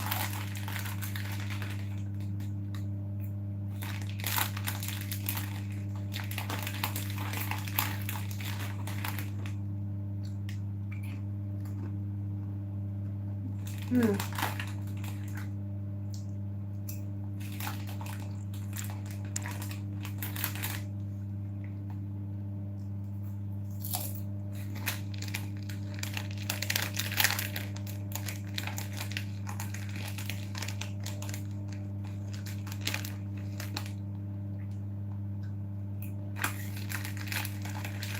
Oh, yay.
Well, I certainly needed that little snack.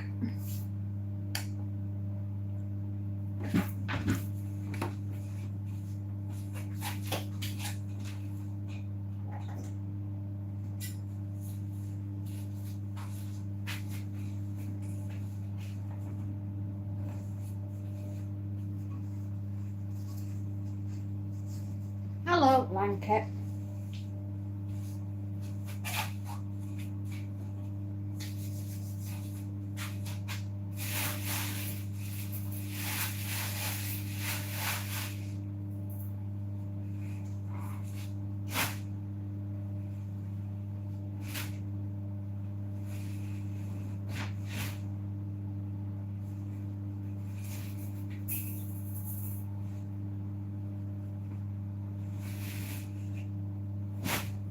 Lots and lots of bedding to do today. That's what we're concentrating on this afternoon.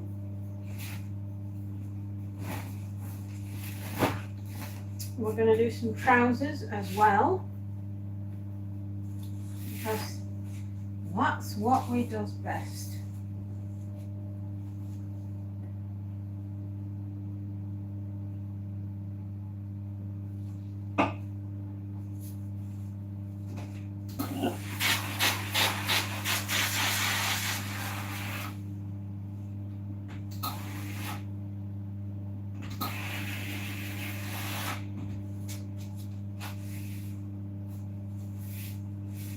We're going to do a load of trousers.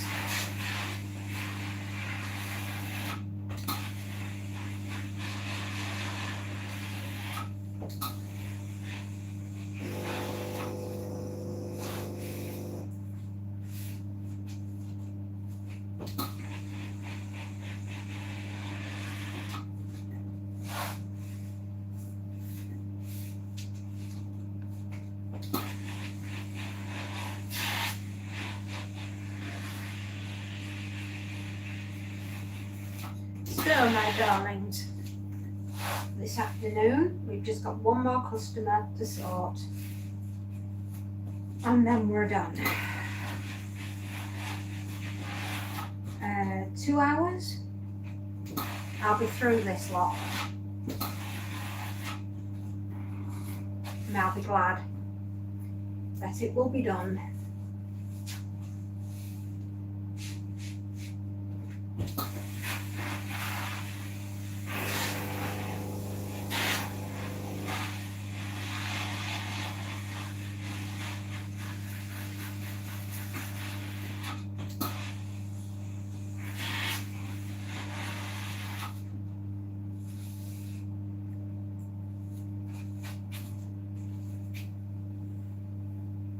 I'm having a nice day. Yes and no. It's been a productive one.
Sharky, you're in the house. Sharky's here, everyone. The party's gonna get started. Oh, Sharky, I'm so pleased to see you. How you doing, darling?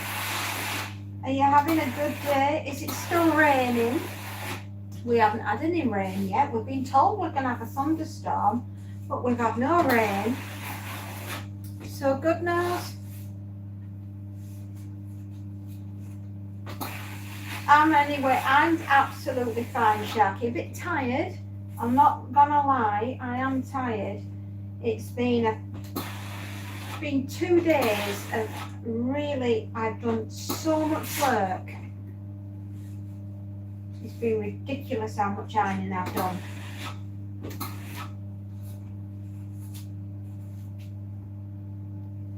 You're really tired, I'm not surprised. It's 2:30 in the afternoon.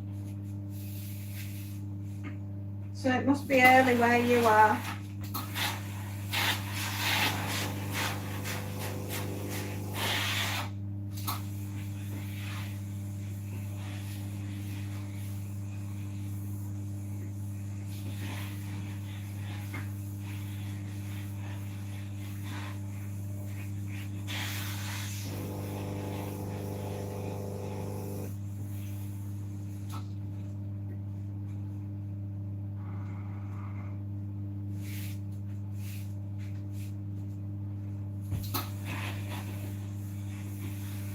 Sharky, you'll have to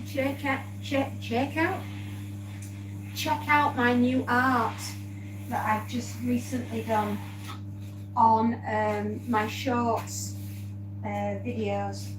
Just check it out. It's only 15 seconds. I think you'll approve. I think you'll like it.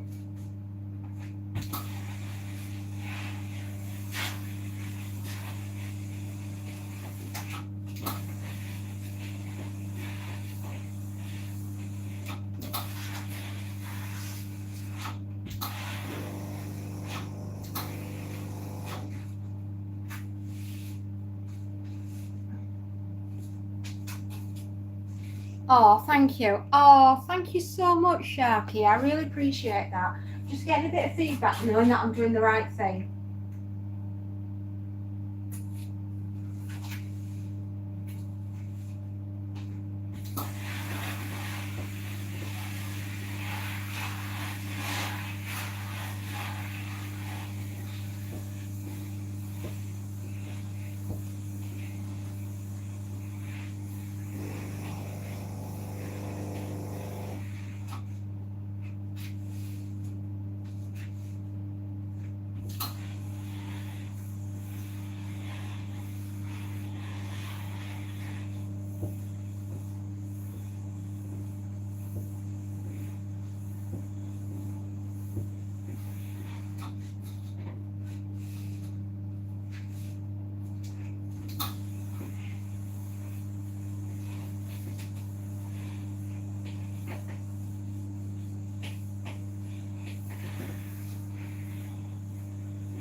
Oh,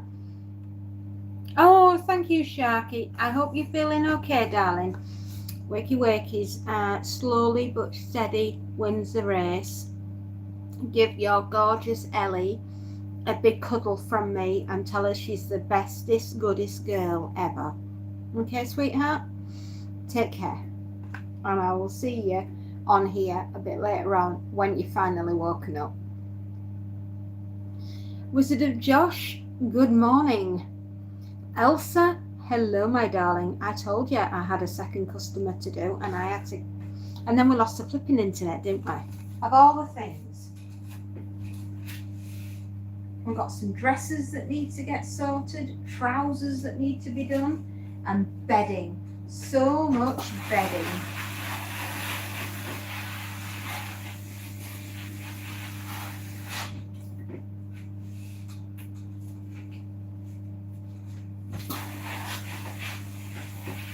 Any road, we will do it. Because why? Because we're warriors and we will do it. And I have a pet dragon that needs to be fed.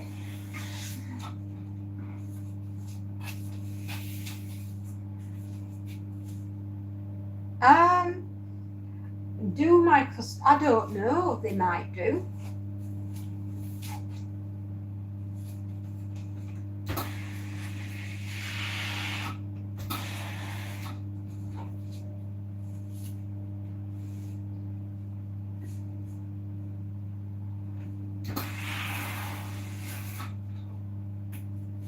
I would hope that they do.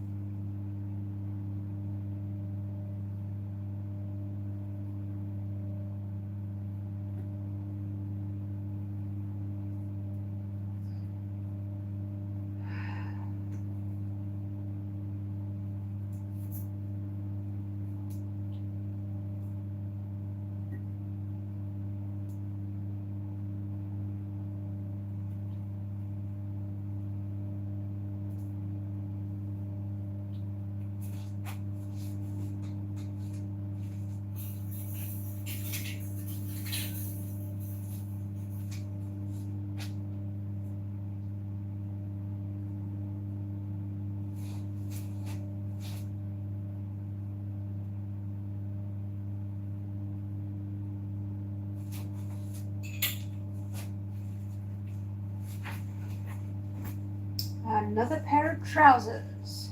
They keep coming back, then you should know. No, I'm cheap.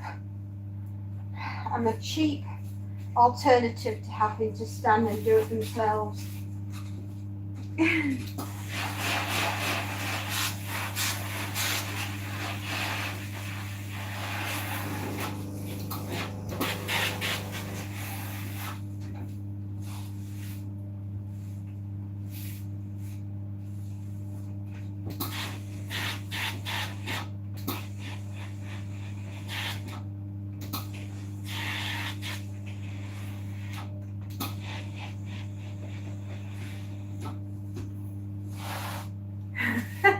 I'm cheap, mate.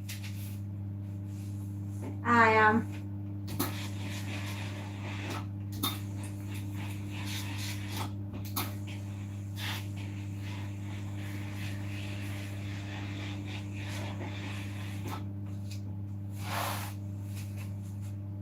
Yeah, you are royalty. I don't feel it.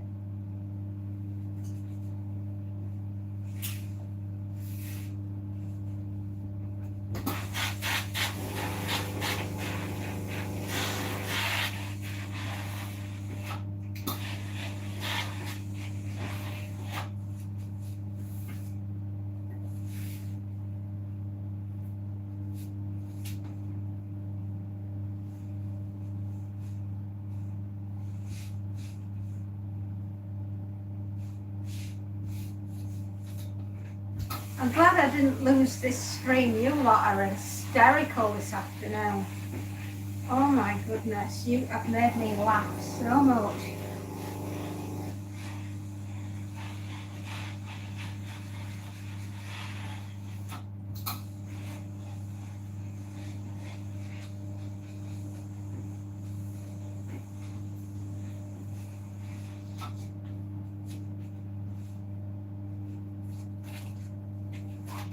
I see a royal. No, I'm a royal pain in the ass.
Queens are good stewards to all.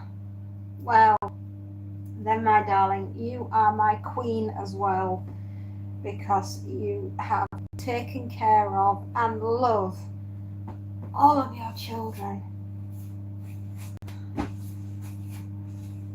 How you find the energy in a day to raise all those children and keep your home and your husband and everything else, well done to you.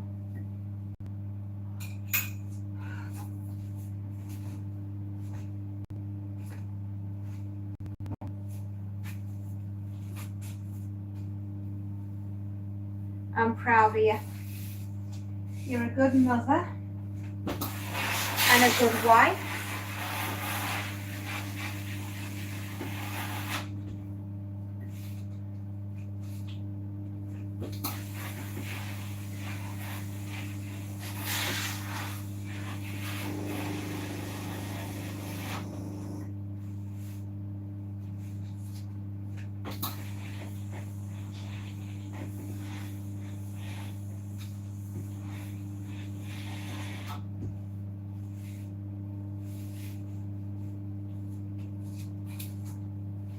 Not bothered, but I do what I can. Like you said, slow and steady wins the race. It certainly does.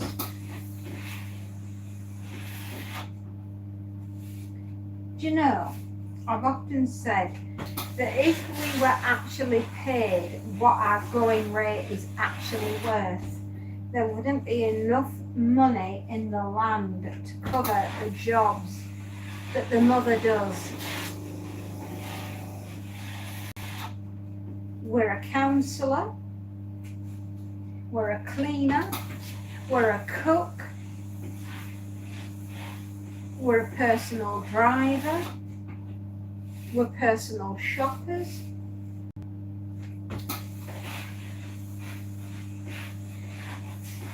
we are personal assistants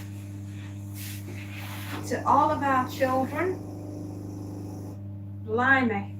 When you actually think about the hours that we pour into our children to get them ready, to get them out the door, to be facing the real world, I don't think there's enough money in the land to pay us what we're worth.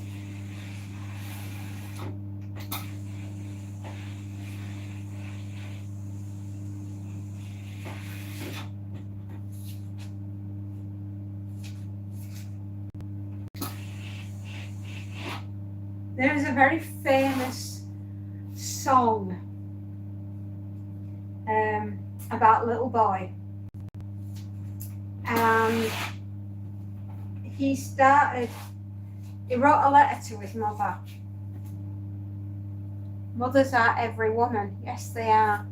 Anyway, the song starts off with this little boy, and he starts writing a letter to his mother. And in the letter, he starts charging her $1 for everything that he thinks that he should have, right? for all the things that he does for her. And she wrote a letter back to her son. And in each sentence that she wrote in the letter, she wrote no charge. And it's absolute, it's one of those songs that when you listen to it, you're going to burst into tears. And the song, I think the song's called No Charge. And it's just a beautiful song. It normally gets played on the radio on Mother's Day. And I can remember who wrote it. Oh, flipping heck. Memory's gone.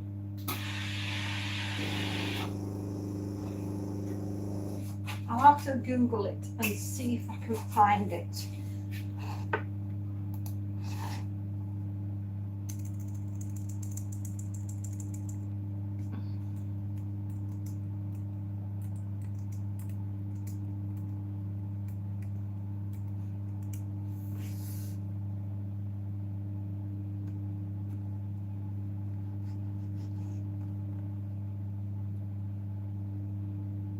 Harlan Howard.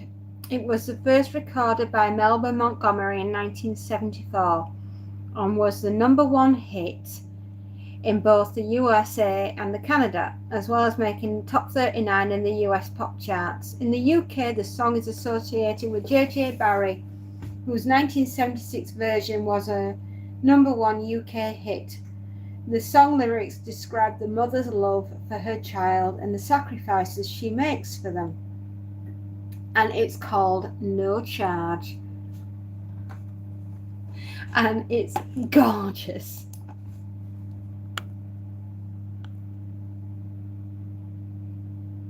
Oh.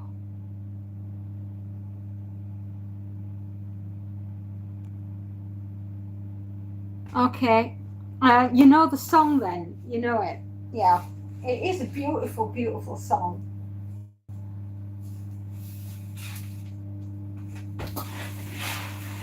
And if you don't tear up when you're listening to that song, I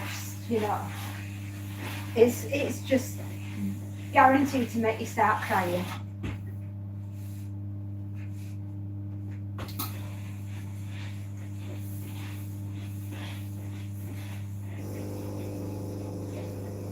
I've got quite a bit of clothing in here as well as bedding. Gosh, that has surprised me. Anyway, I should be done for 4 o'clock. That's the plan.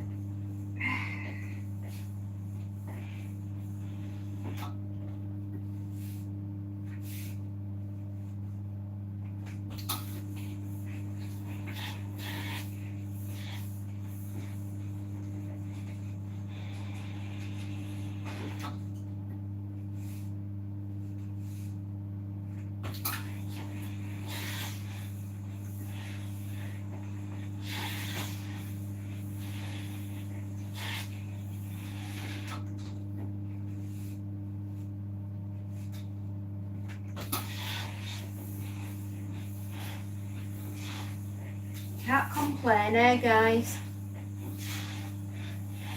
and girls?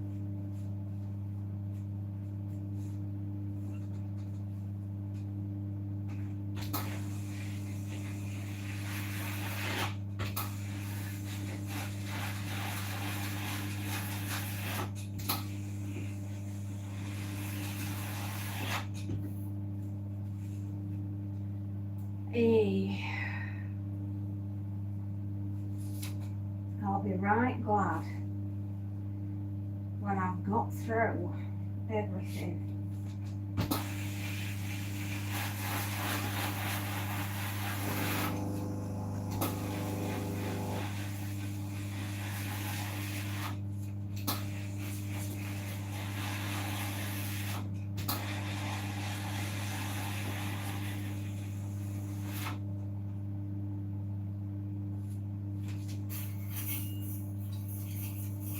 Come on, release.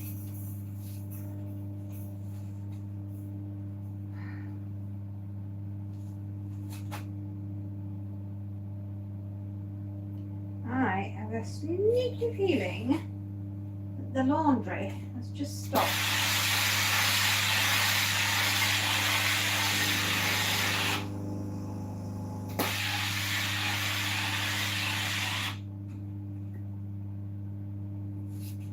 Come on, you.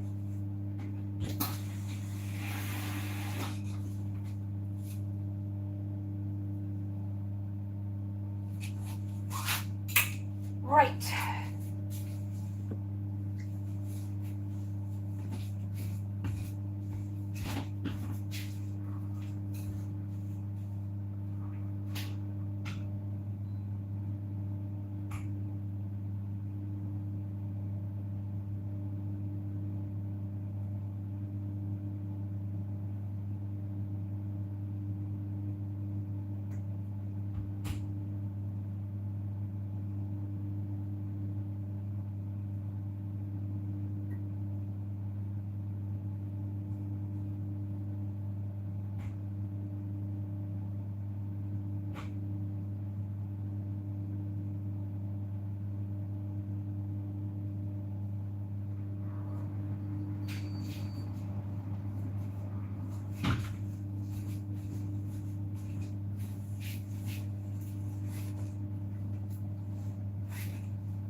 As it would seem. 4 items of clothing. Many people don't know it. Was the English no history out and into slavery? Yeah. Another thing that people don't know about slavery, and this might come as a bit of a shock, that quite a lot of British were taken into slavery from their native island of Cornwall. Thieves and pirates would come down and steal people off the coastline and sell them into slavery. So we had it going on in our own country. But yes, the Royal Navy are famous for ending the slavery. And the worst part of all in slavery that never gets discussed, and it should do, is the amount that were rounded up by their own tribespeople and sold into slavery rather than them just being taken. The tribes leaders, the tribesmen, the leaders, they would get paid for every citizen they sold. But that always gets whitewashed and brushed out because it doesn't fit the narrative. Amazing that, and that came from a very famous history book. I'm trying to remember the guy that wrote it, and his name's not coming to me. And it will do in a bit.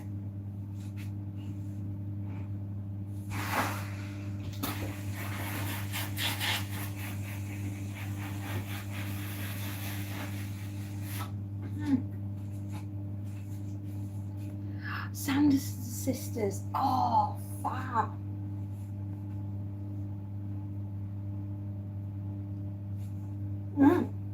Yeah, we did.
Oh, little children, I take thee away into a land of enchantment.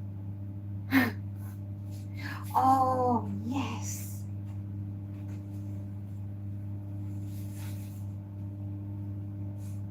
Soon be time.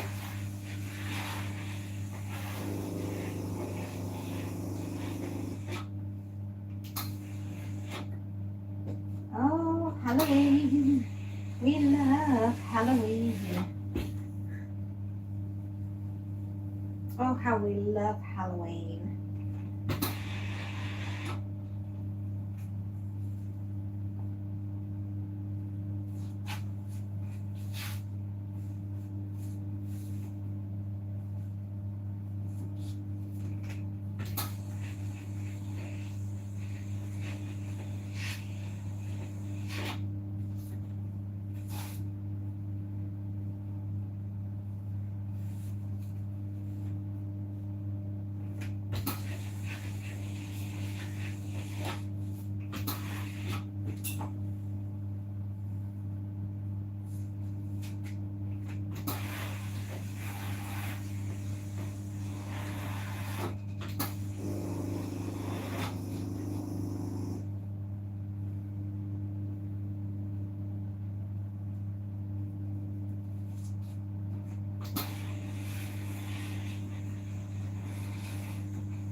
Ooh.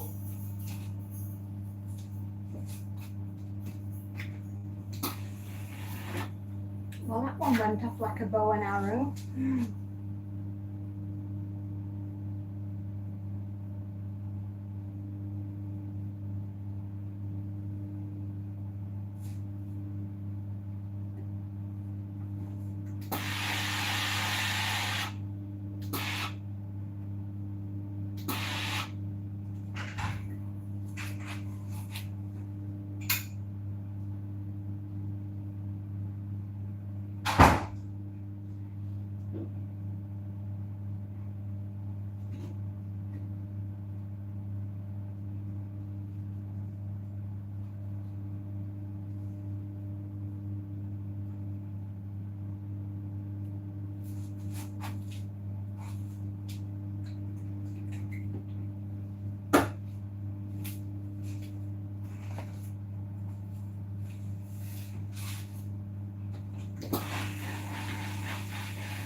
How come at Halloween no children wear costumes as a dentist? Oh, don't give them blooming ideas.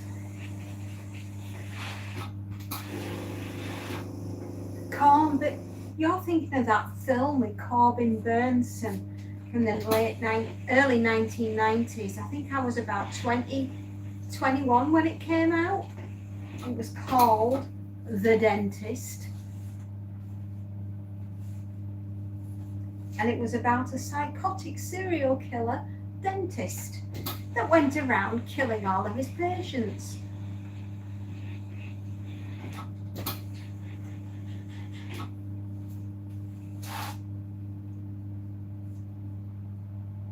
You know what would be really entertaining is seeing somebody dressed as an insurance salesman wandering around on Halloween. Now that would be a horror.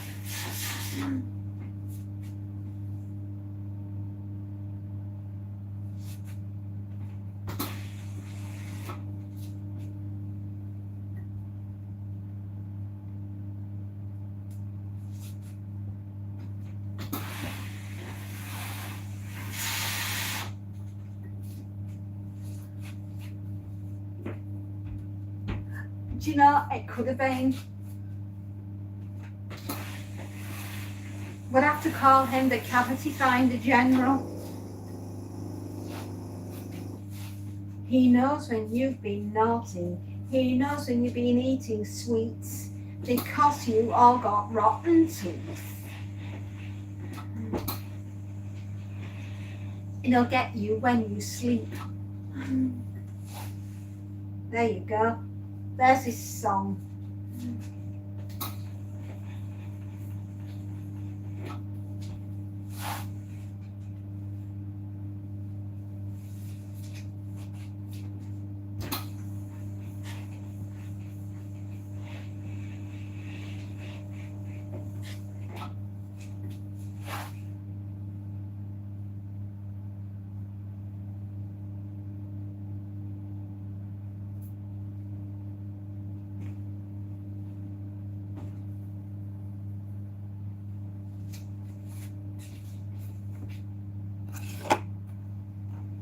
Krampus.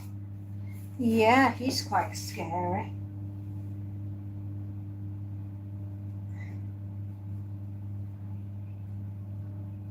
It's enough to give any kids nightmares. Tell them about Krampus. Yeah, God, I'll go to sleep. I'll be good. I want my Christmas presents.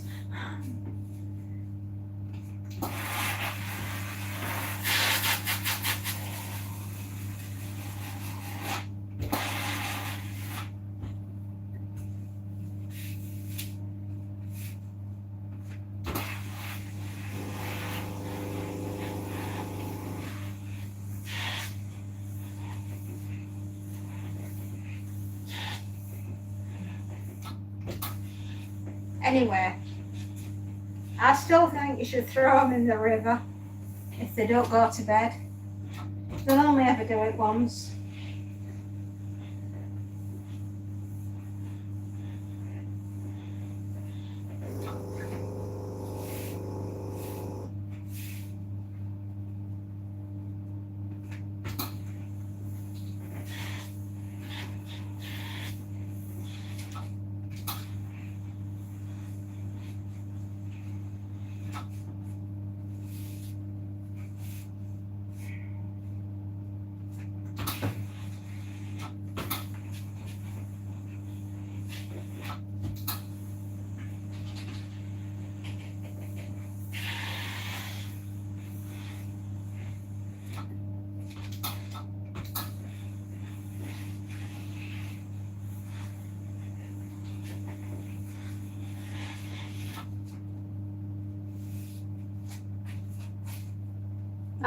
It's massive.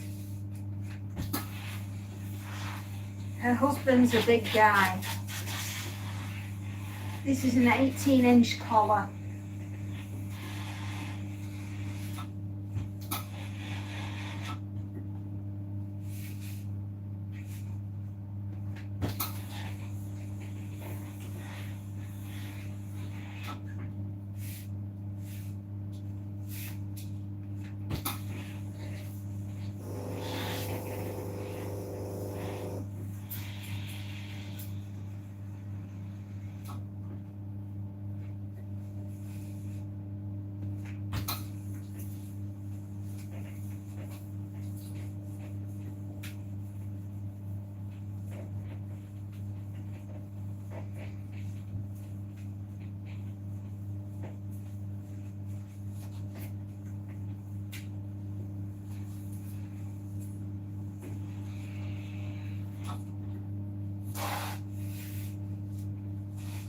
He's a big one, they say. He's massive.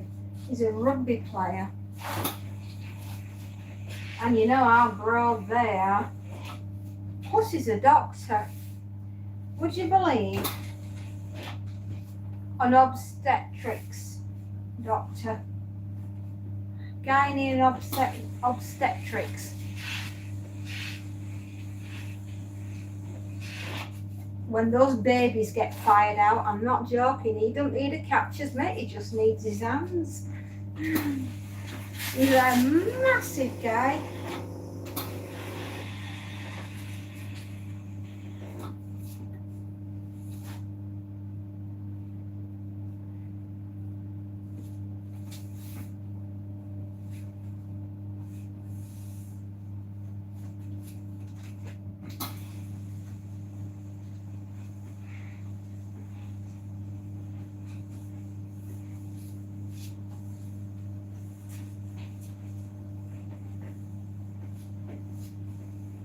The joke is that he's responsible for every pregnancy in our village. Busy man. I work for a lot of doctors and nurses and people that are in the the first responder industry. A lot of paramedics. Yeah. I do an awful lot for them. And I work for a lot of bankers as well. Dr. Luther San, good morning. seem to attract doctors.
They used to have midwives for that. Yeah, they did. And you can check my name with, oh, you know, doctor? Yes. The amount of times I've heard that.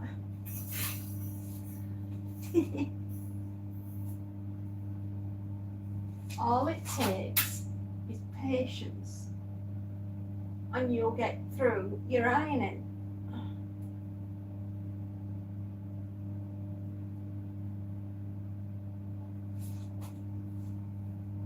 Right. Oh, annoying crease. There, gone.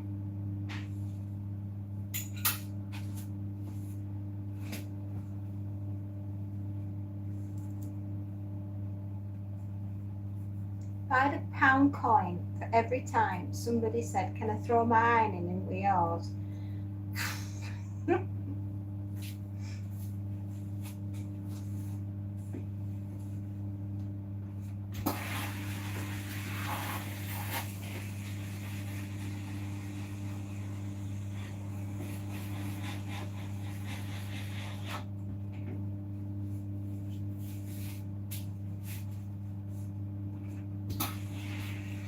Time is it?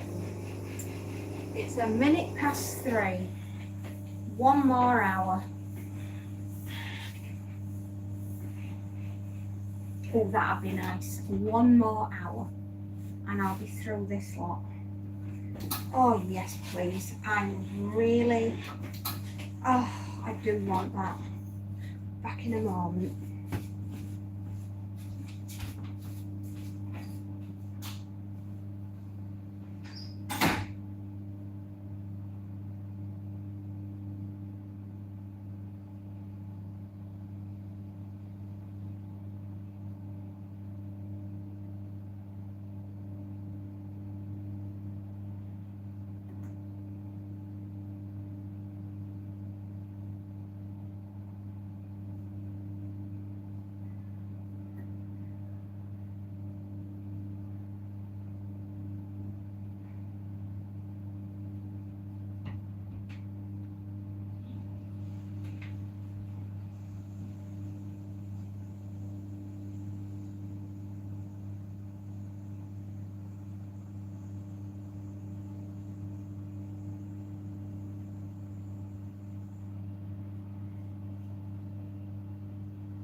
I iron my socks and pants, haha. Apparently that's weird.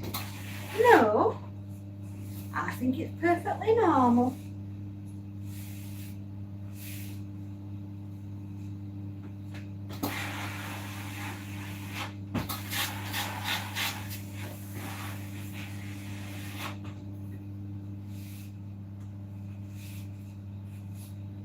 appreciate your dedication. Yes, we do. This is Ironing Anonymous. Tell us all your little secrets about how you iron yours.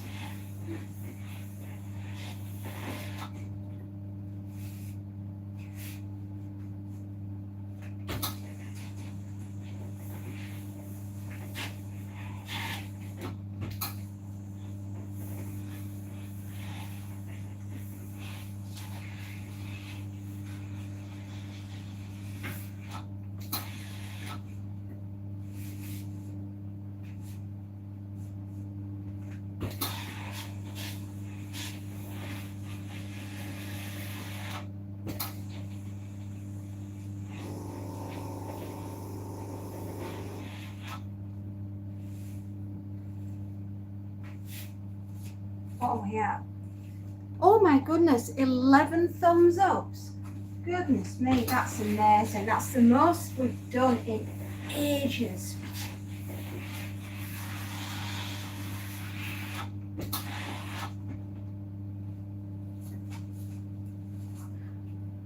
Telling us what iron you use. Beautiful. I use a Tefal Pro Plus.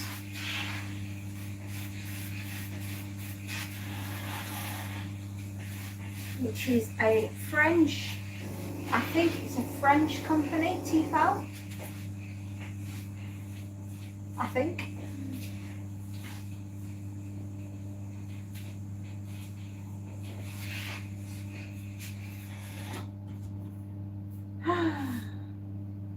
Yeah, Tefal.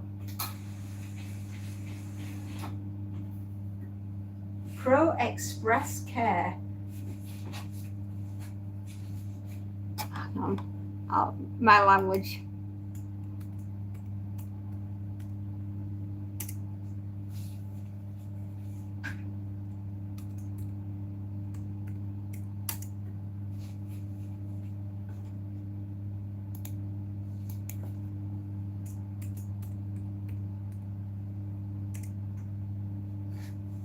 For some reason it wouldn't let me type Tefal.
There we are.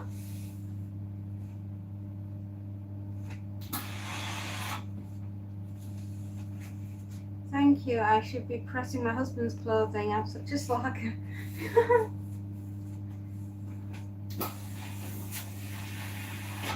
You've got enough to do with all the kids that you've got to raise.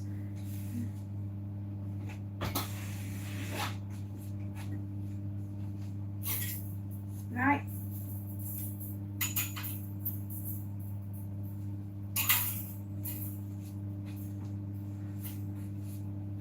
UK people speak what they call the Queen's English.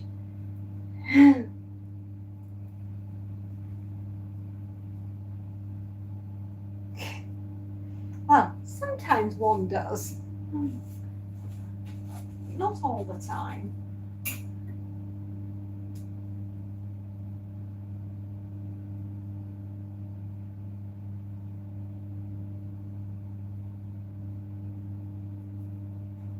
I suppose it does seem rather funny when I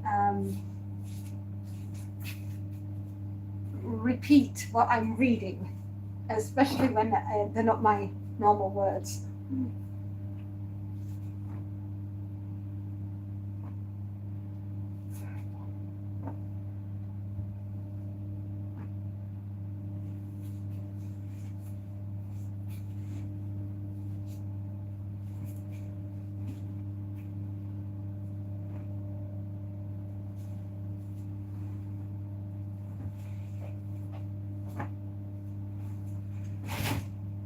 Right. No, not at all. It's anything but. You're hysterical, you're funny, you are bright and intelligent and lovely person, and an absolute super joy to talk to.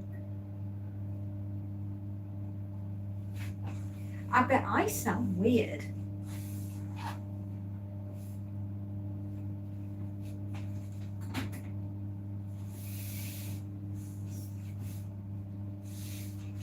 Oh, we're going to have a break now. We're going to just do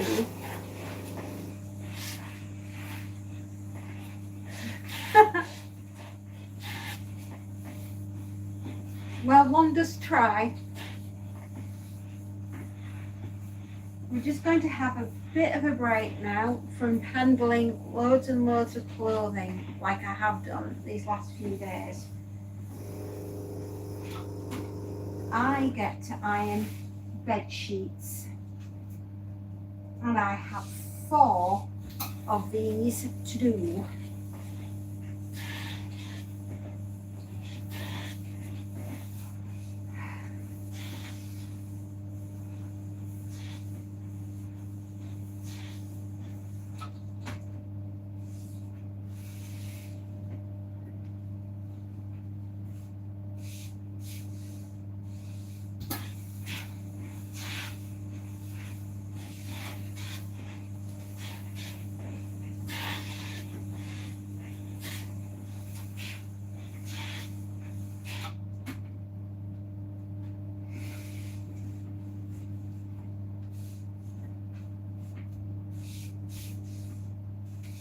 Oh. I'm sending Hugs, take your break as needed. I will. I definitely will.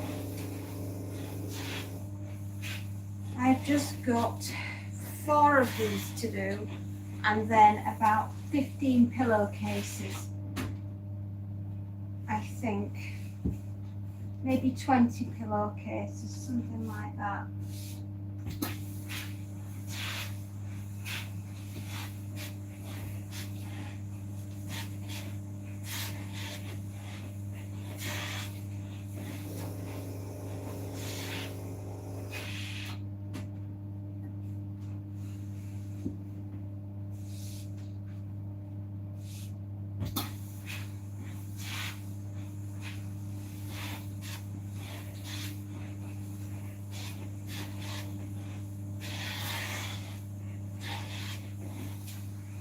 We'll get there. We just have to be patient and get there in time. A bedding, a duvet cover. It's a king size.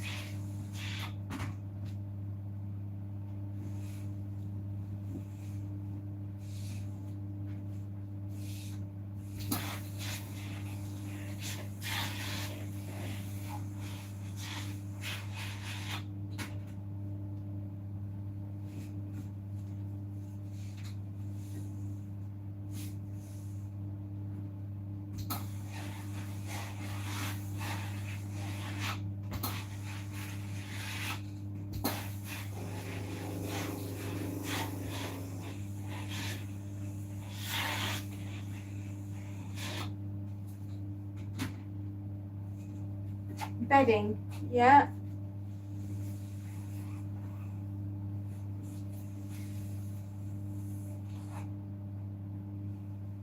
Yes, this is called king size bedding, a duvet cover for a king size bed.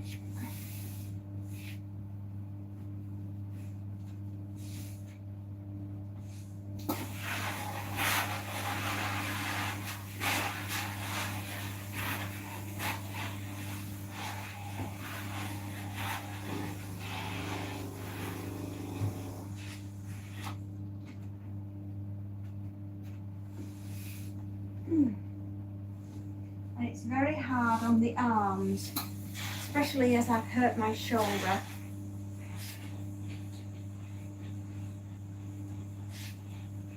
Oh, no.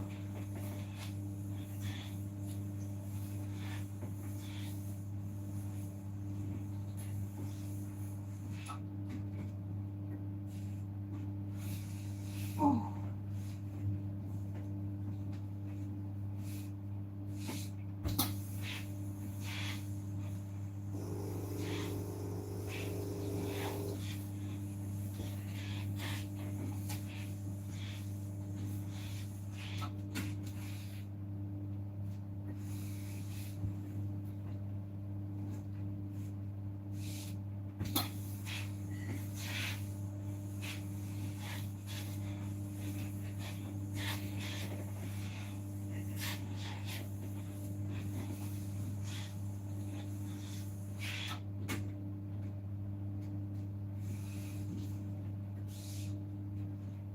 Nice guess, but not quite.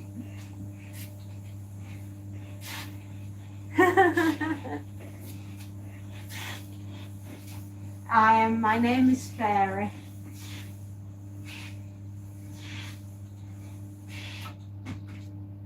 They seek me here, they seek me there, they seek me absolutely everywhere.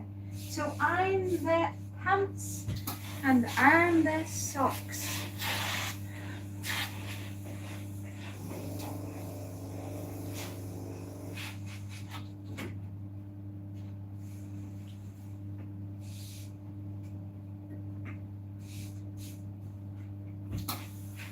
I must be one of the most bizarre people that you've ever met, that literally all she ever does is iron.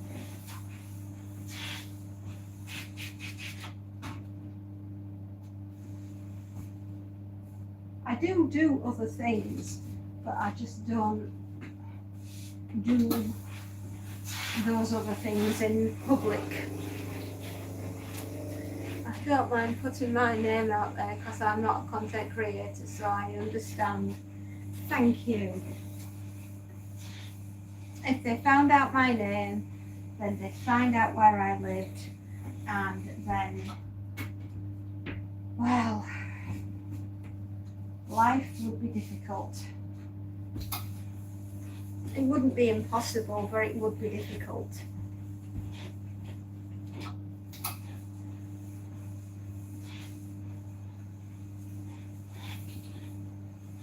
I'd have baskets of laundry just left at the door. I mean, not that that don't happen anyway, but you know what I mean.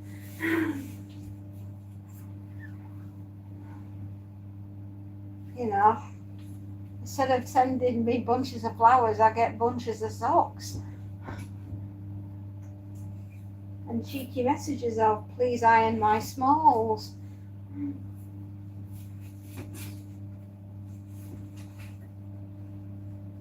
It's a strange world, many good, but we know there are lions. Yes, there are. You know what really puzzles me though is why there are so many people that would wish another person harm. I just don't, that's the one thing of life that puzzles me. I do not understand why there are so many out there that would cause so much harm to another person. I mean, how absolutely deranged must you have to be to do that to someone else and just think it was normal?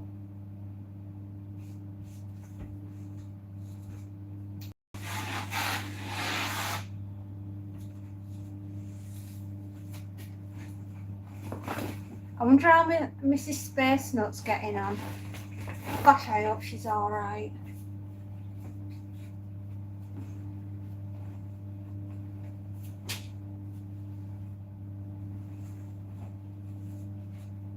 That poor girl.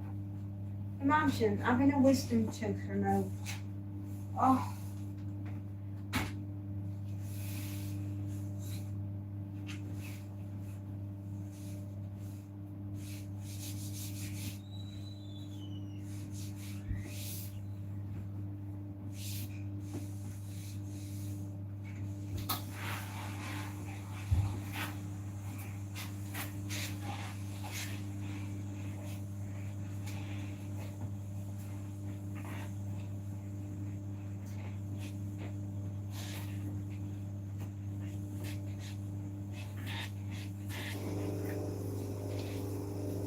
They don't know better. They carry hatred, bitterness and envy, spite in their backpacks. They don't know. Yeah, you're right. You are. You're right. I'll never understand how someone can carry so much malevolence within their souls, which henceforth brings me back to what I said earlier about there being God and the devil. And I do believe in good and evil, and that the devil is real, because he must be, because these people are here and they do the most despicable things.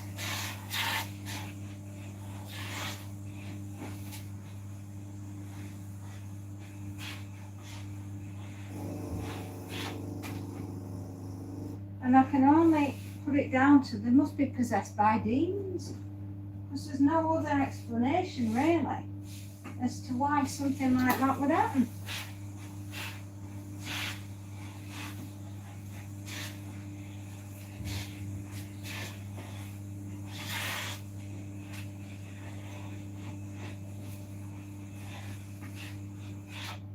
And you know, the hardest part of being a parent, right, is protecting your kids from people like that. I don't even think they are people. I don't think they're human.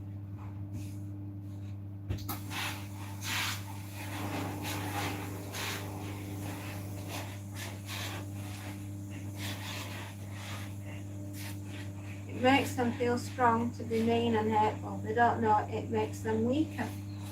Exactly.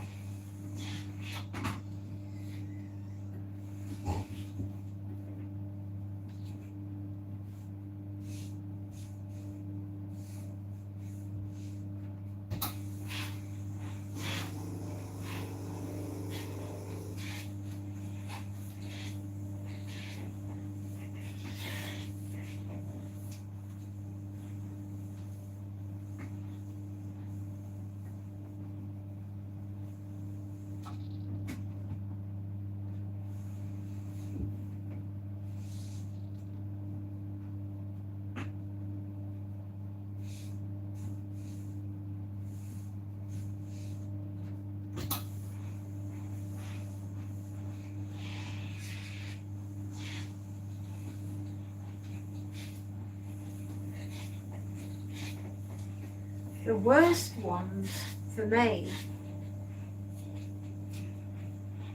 yeah, I know, exactly. I was about to say, the worst part is when family members are like that.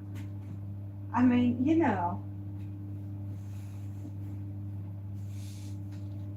you've been given one of God's blessings to bring a child into this world, right? And your sole purpose in life is to protect that child and raise it in a way that will be beneficial to the rest of humanity. And I don't know how some people can have a child and treat it so poorly that it eventually becomes so dysfunctional, it's no use to itself or society. And that's because of the way it's been raised. And it's so wrong.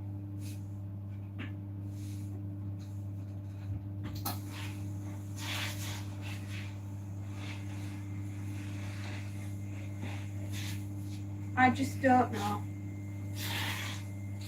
Sometimes I think I might have missed something. Yeah, we are. We're given a blessing. A child is a blessing. And there are some people out there that treat their kids so poorly. Wow. I'm left speechless sometimes.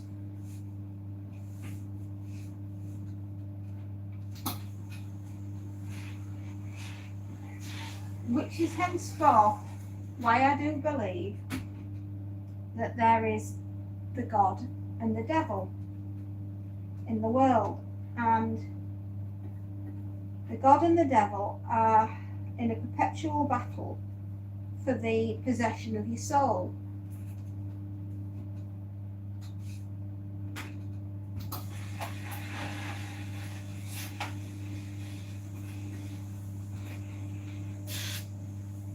And it's frightening that we live in a society where evil goes rewarded and good is punished. How is that right?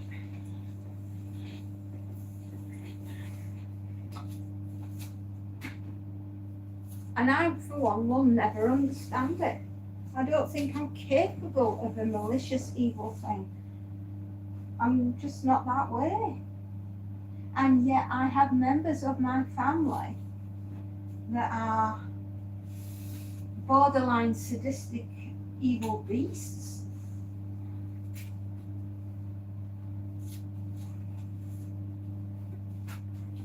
Life is a blessing, children are a blessing, but some are traumatized. They spread the trauma to their own. Yeah. How is it right? How is it normal?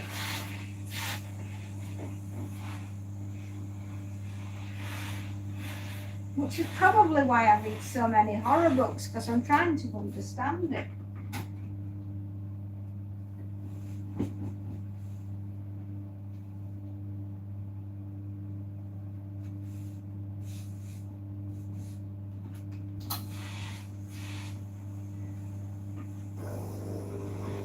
Oh no. All right, Betty. Betty's having a fit.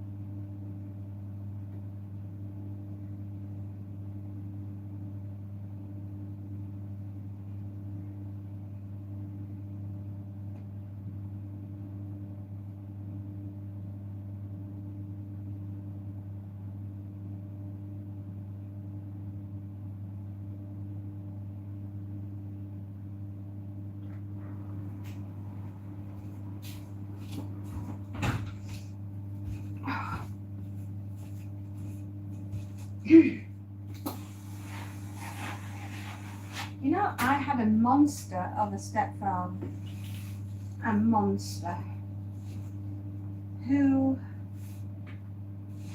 even I now still cannot accept how I was treated. And he was an absolute monster. Nightmares were made when they created him. And my mother turned a blind eye to everything that he did, because the money was more important than her own child.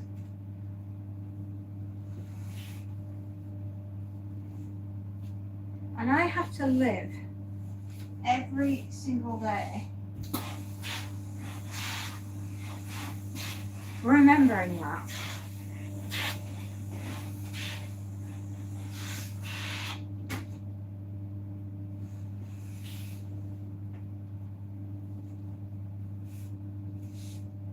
And it's why I would never let my mother babysit my children.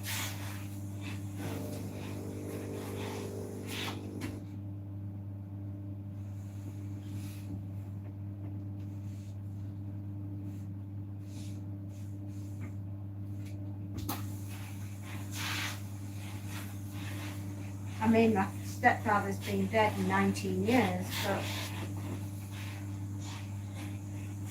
I do think about him quite a lot.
There we are. Oh, perfect sheets. Perfectly beautiful. There is something, my darlings, about a crisp cotton ironed bedding that is so beautiful and so relaxing. When you climb into the bed, it is poetry in fabric motion.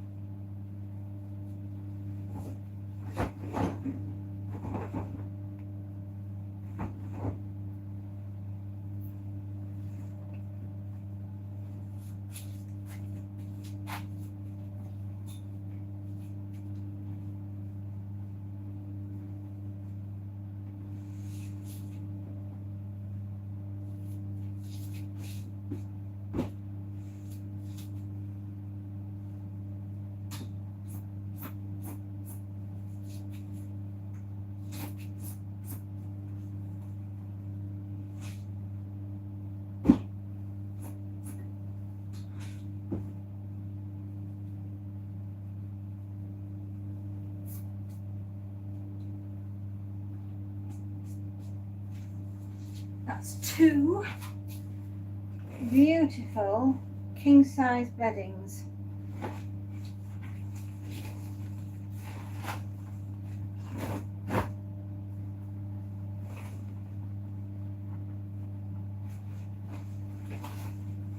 Gracious me. 3. I'm as happy as a flea.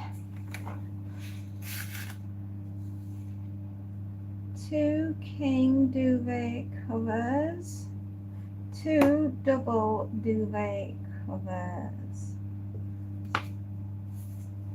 That's what we've got to do.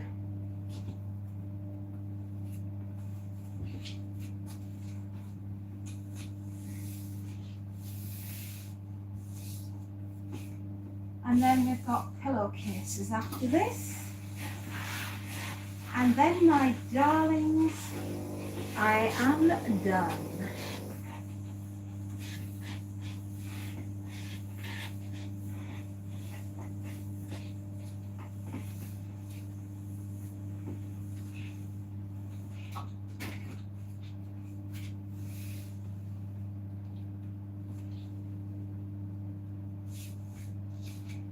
We are doing everything we can, 'cause we're doing so well.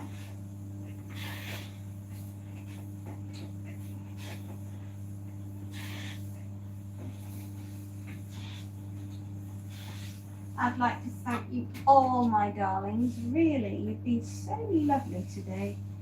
Turning up and listening and joining in. It's been an absolute joy. I'm sorry I lost you all for about 10 minutes.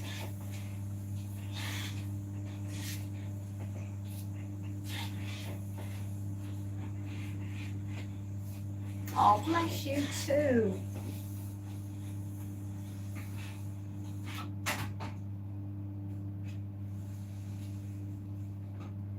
Every day you get to live on this planet is a blessing.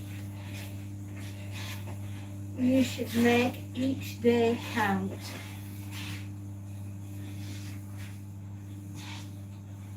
Do good wherever you can and help as many as possible on their journey. Not because it will get you points to get into heaven, but because it's the right thing to do.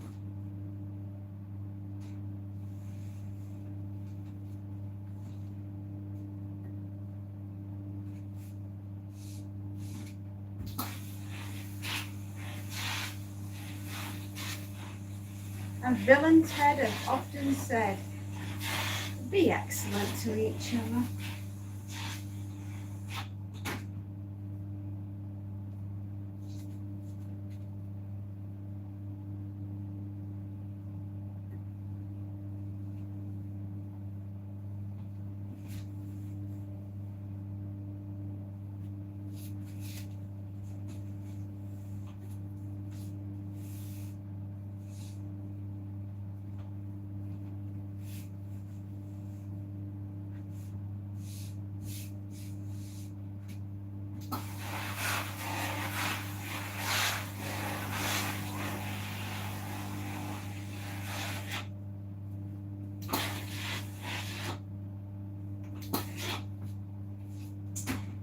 I think we've got a duvet that doesn't want to sit.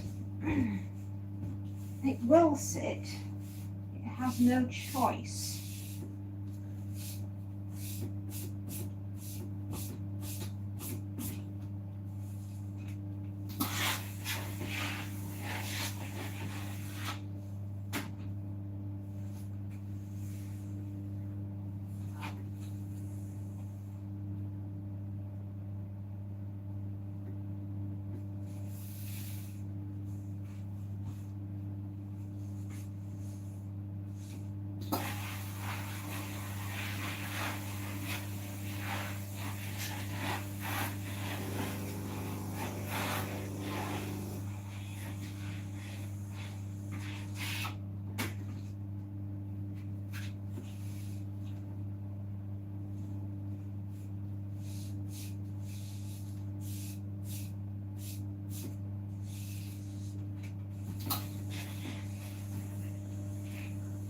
Bill and Ted's Excellent Adventure. Oh, they did.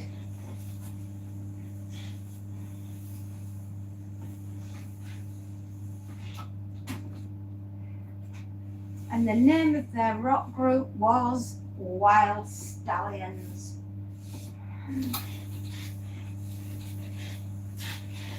And every time you say Wild Stallions, you've got to think of George Carlin playing the part of Rufus, and you have to do air guitar.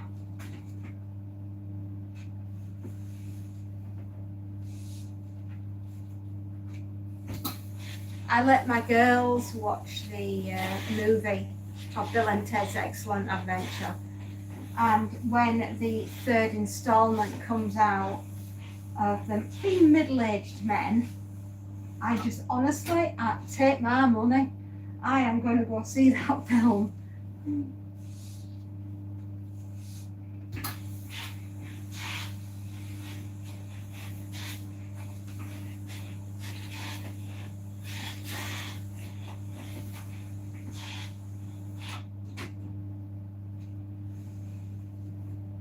I told you it'd be a lot easier getting the bedding done.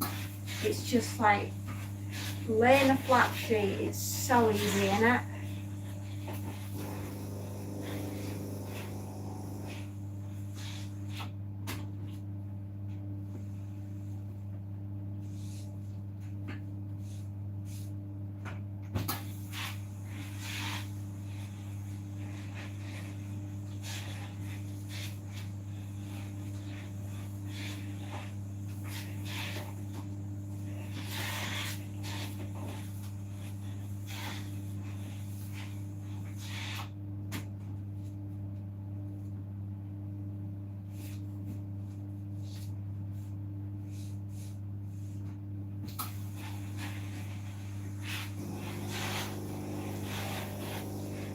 Do you know we're nearly at 3,000 videos on our channel?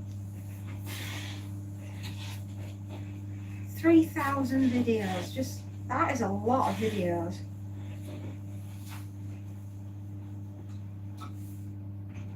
And that doesn't even include George Carlin. Yeah, it's a big club and you ain't in it. How right that man was.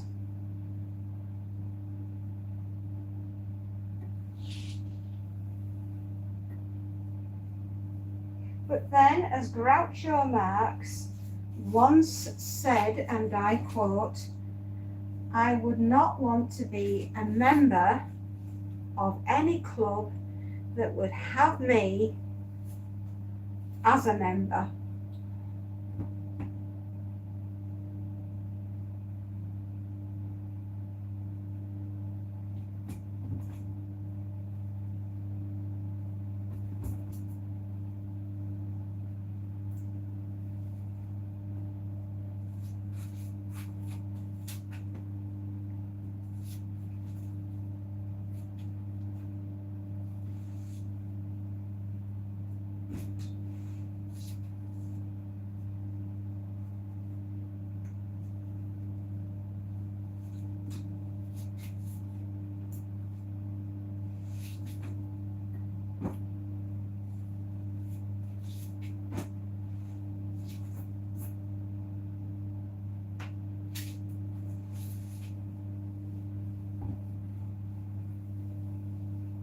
How hard can it be to fold a goddamn sheet?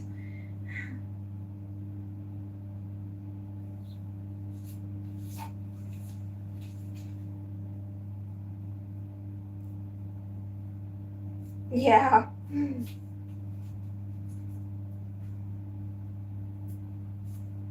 Groucho Marx was so funny.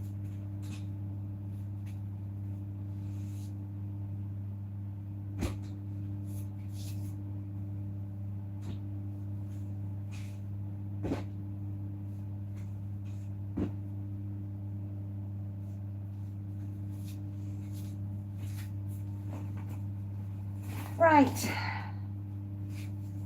And then we just got pillowcases. Oh Lord, tell me. Please tell me this is the, oh thank goodness. I was going to start crying then. I thought this was Inside Out.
Oh, gracious.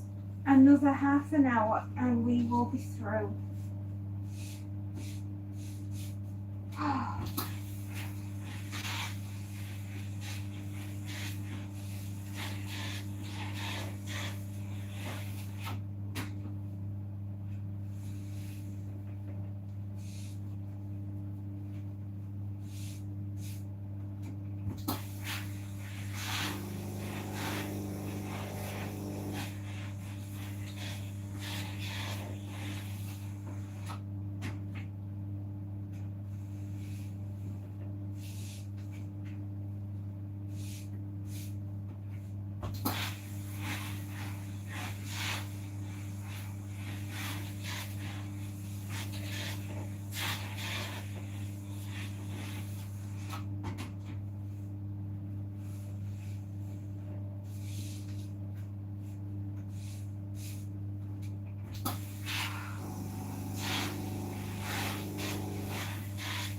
Yep, half an hour guys and we'll be through.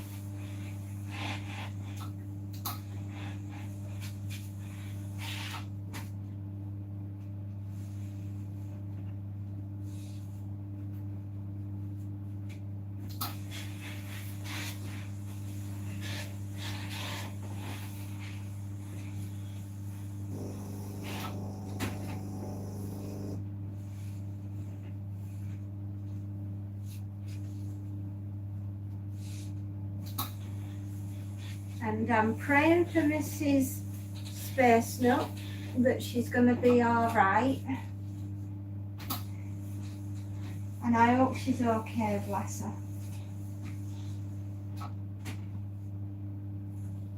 Gosh, just the thought of what that poor woman's going through right now.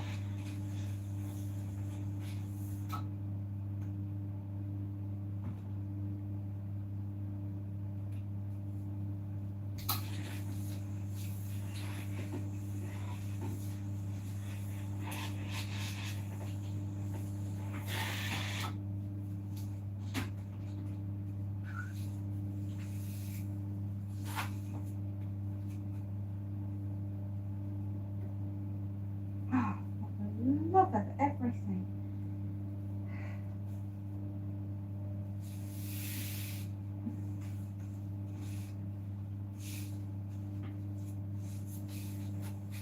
I thought Pink Floyd was the last of Britain's creative content, but you was wrong. The UK has so much to offer. It does. You've just got to know where to look.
You're keeping me going, girl. Thank you.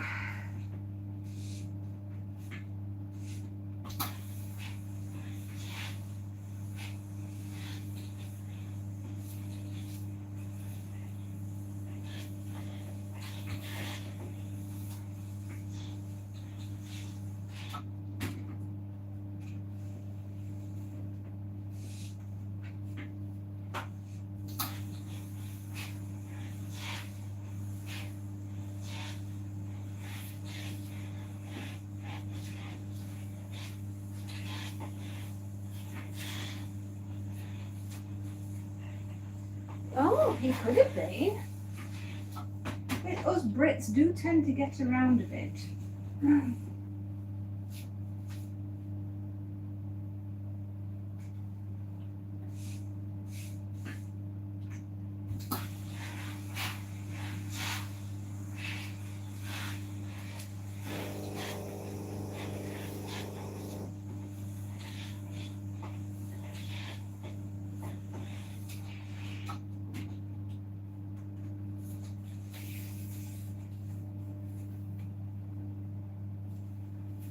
We're a funny bunch, us Brits. We like tea at 4 o'clock. And we like dinner between 6 and 7.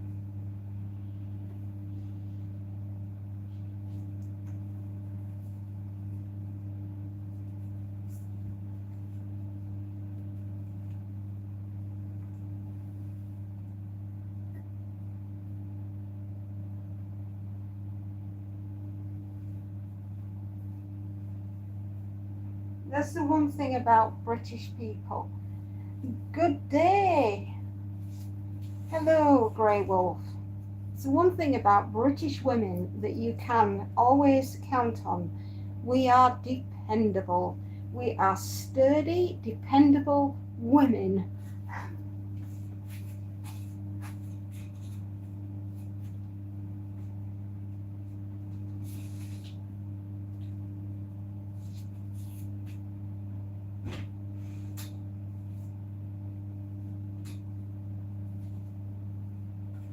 And I'm glad you've checked back in with me, Grey Wolf, because when you're on your farm and you're on your own, it's nice to know that you are okay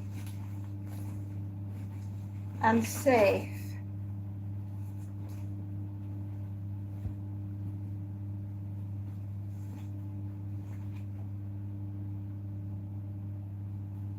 Oh, hang on.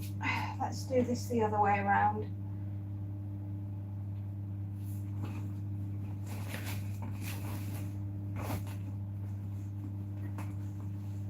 One, two, three, and yeah, I was correct.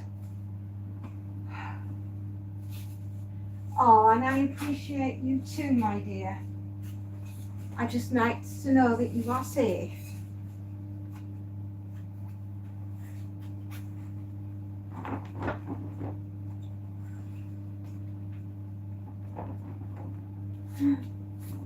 Oh, thank you.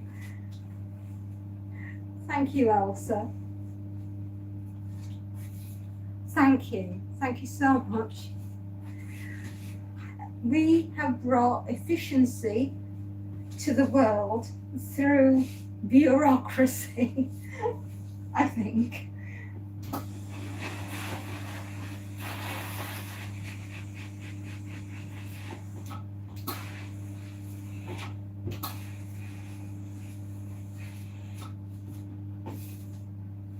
Jay, it is too hot today, Jay. I agree wholeheartedly. Where's this thunderstorm supposed to be sending our way? It hasn't arrived, and it's so close. It is unbearably warm today. I have literally got sweat pouring down my back, which sounds really attractive, doesn't it?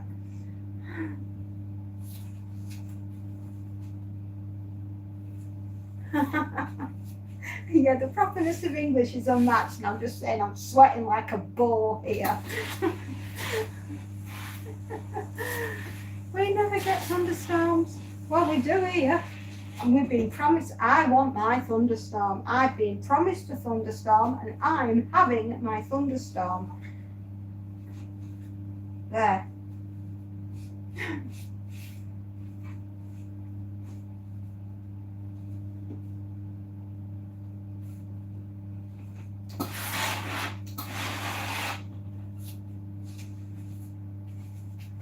I want my thunderstorm, and I want it now.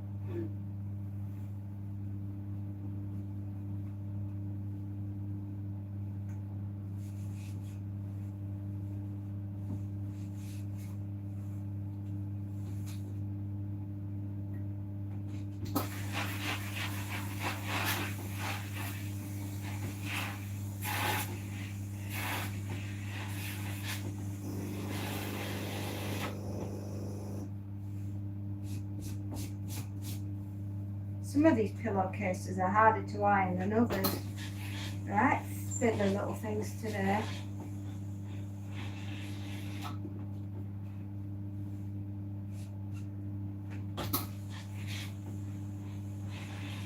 Shall I go on strike until I get my thunderstorm?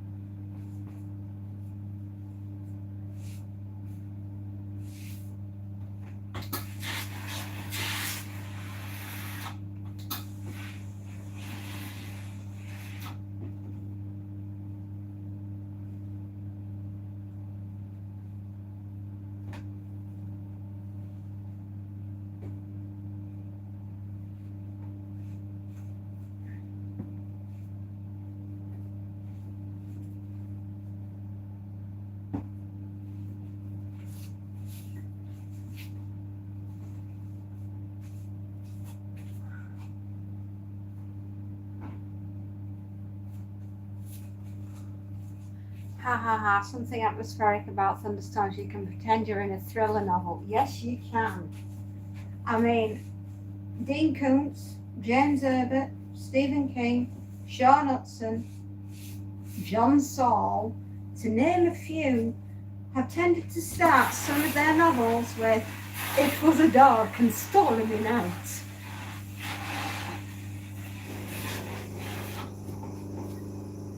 Just saying.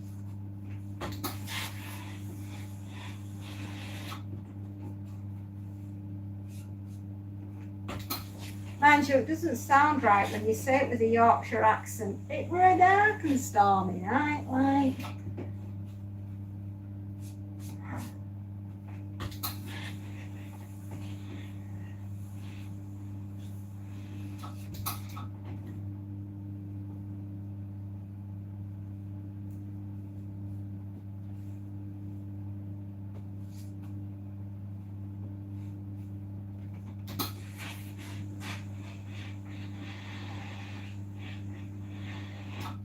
Mind you, then I sounded more like Ringo.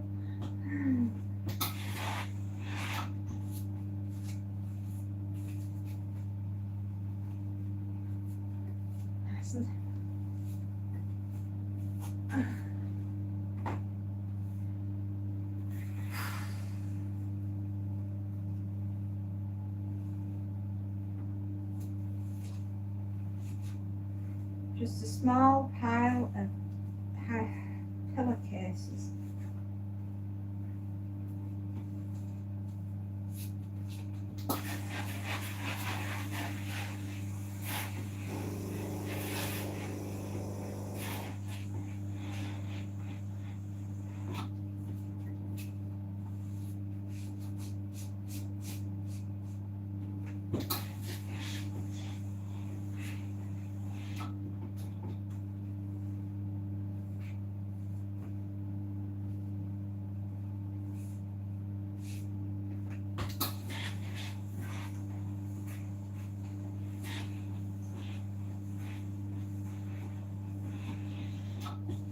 Hang on one momento. Sanderson's sister, 332 years ago I died, October the 31st, 1693. I am back to those that took me away from my village. Sanderson's sister, from one village to another, I'm joining you.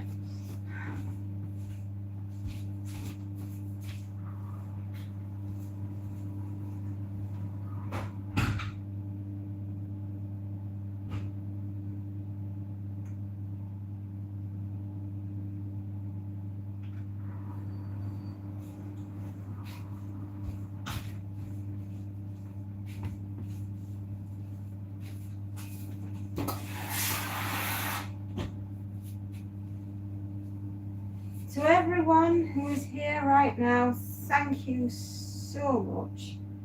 You have made an old girl so very happy. I appreciate you more than you realise.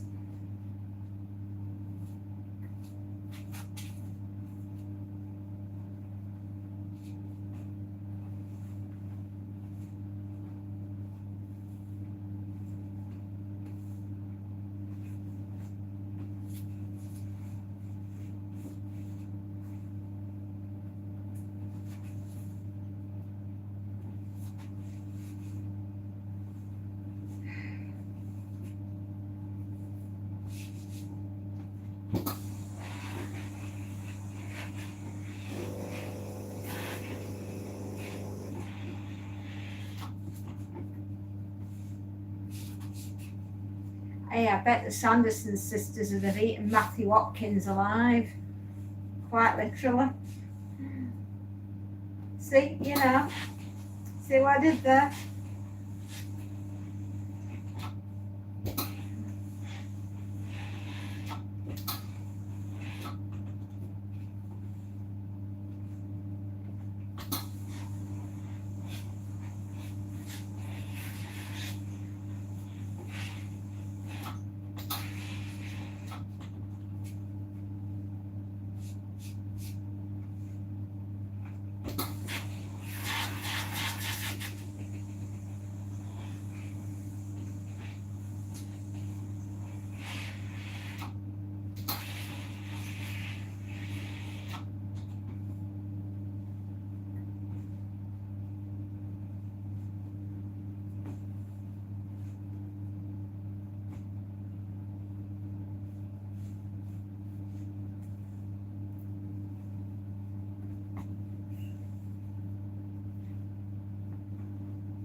Have a blessed day.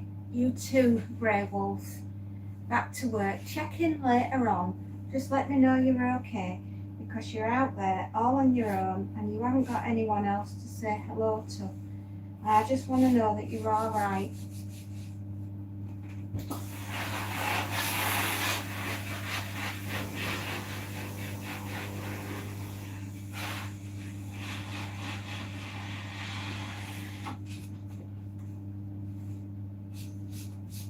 Take care, buddy.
Lax, remember you gave me a shout out? Yes, I do.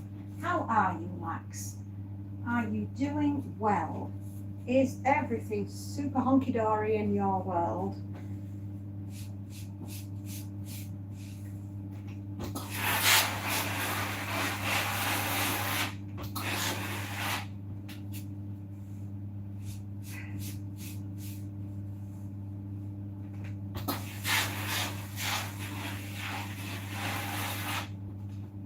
I think I'm about to do 15 pillowcases.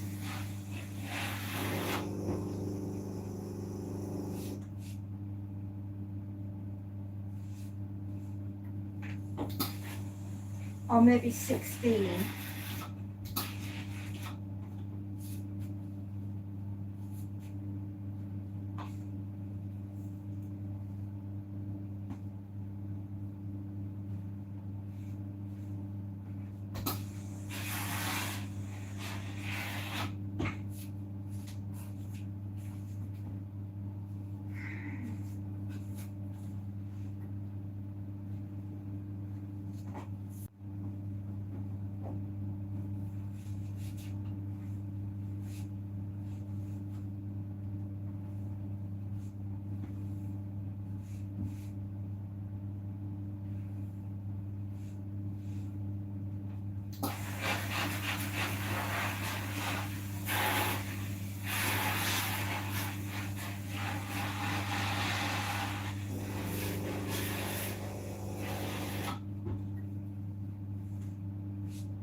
after we got this, what we got is backache.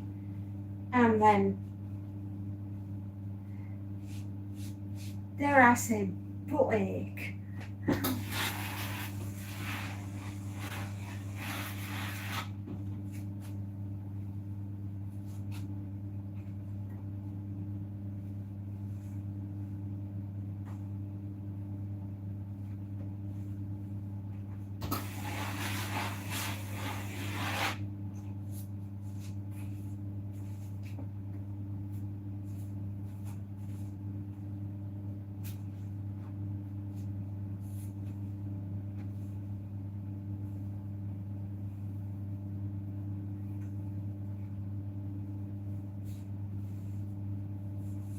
Thank you, everyone.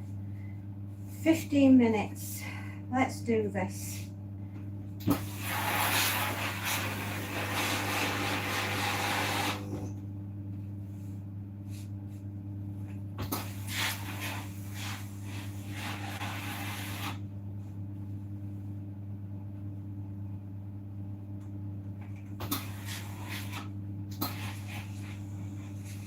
If there was a chance that we could turn this entire ironing session into a point horror, I would.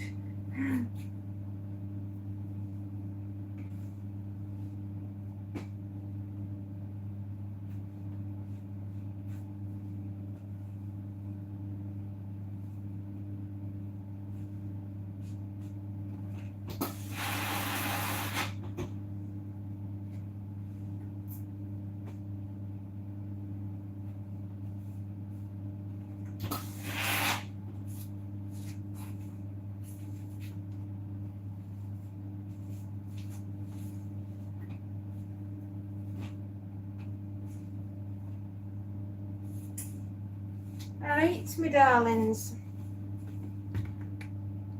I am going to have to say ta-ta. And I will be seeing you tomorrow.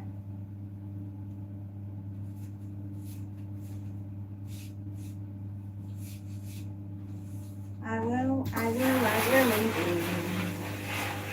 See you all tomorrow. For tomorrow, as Scarlett O'Hara would always say, is another day. She would. Don't worry,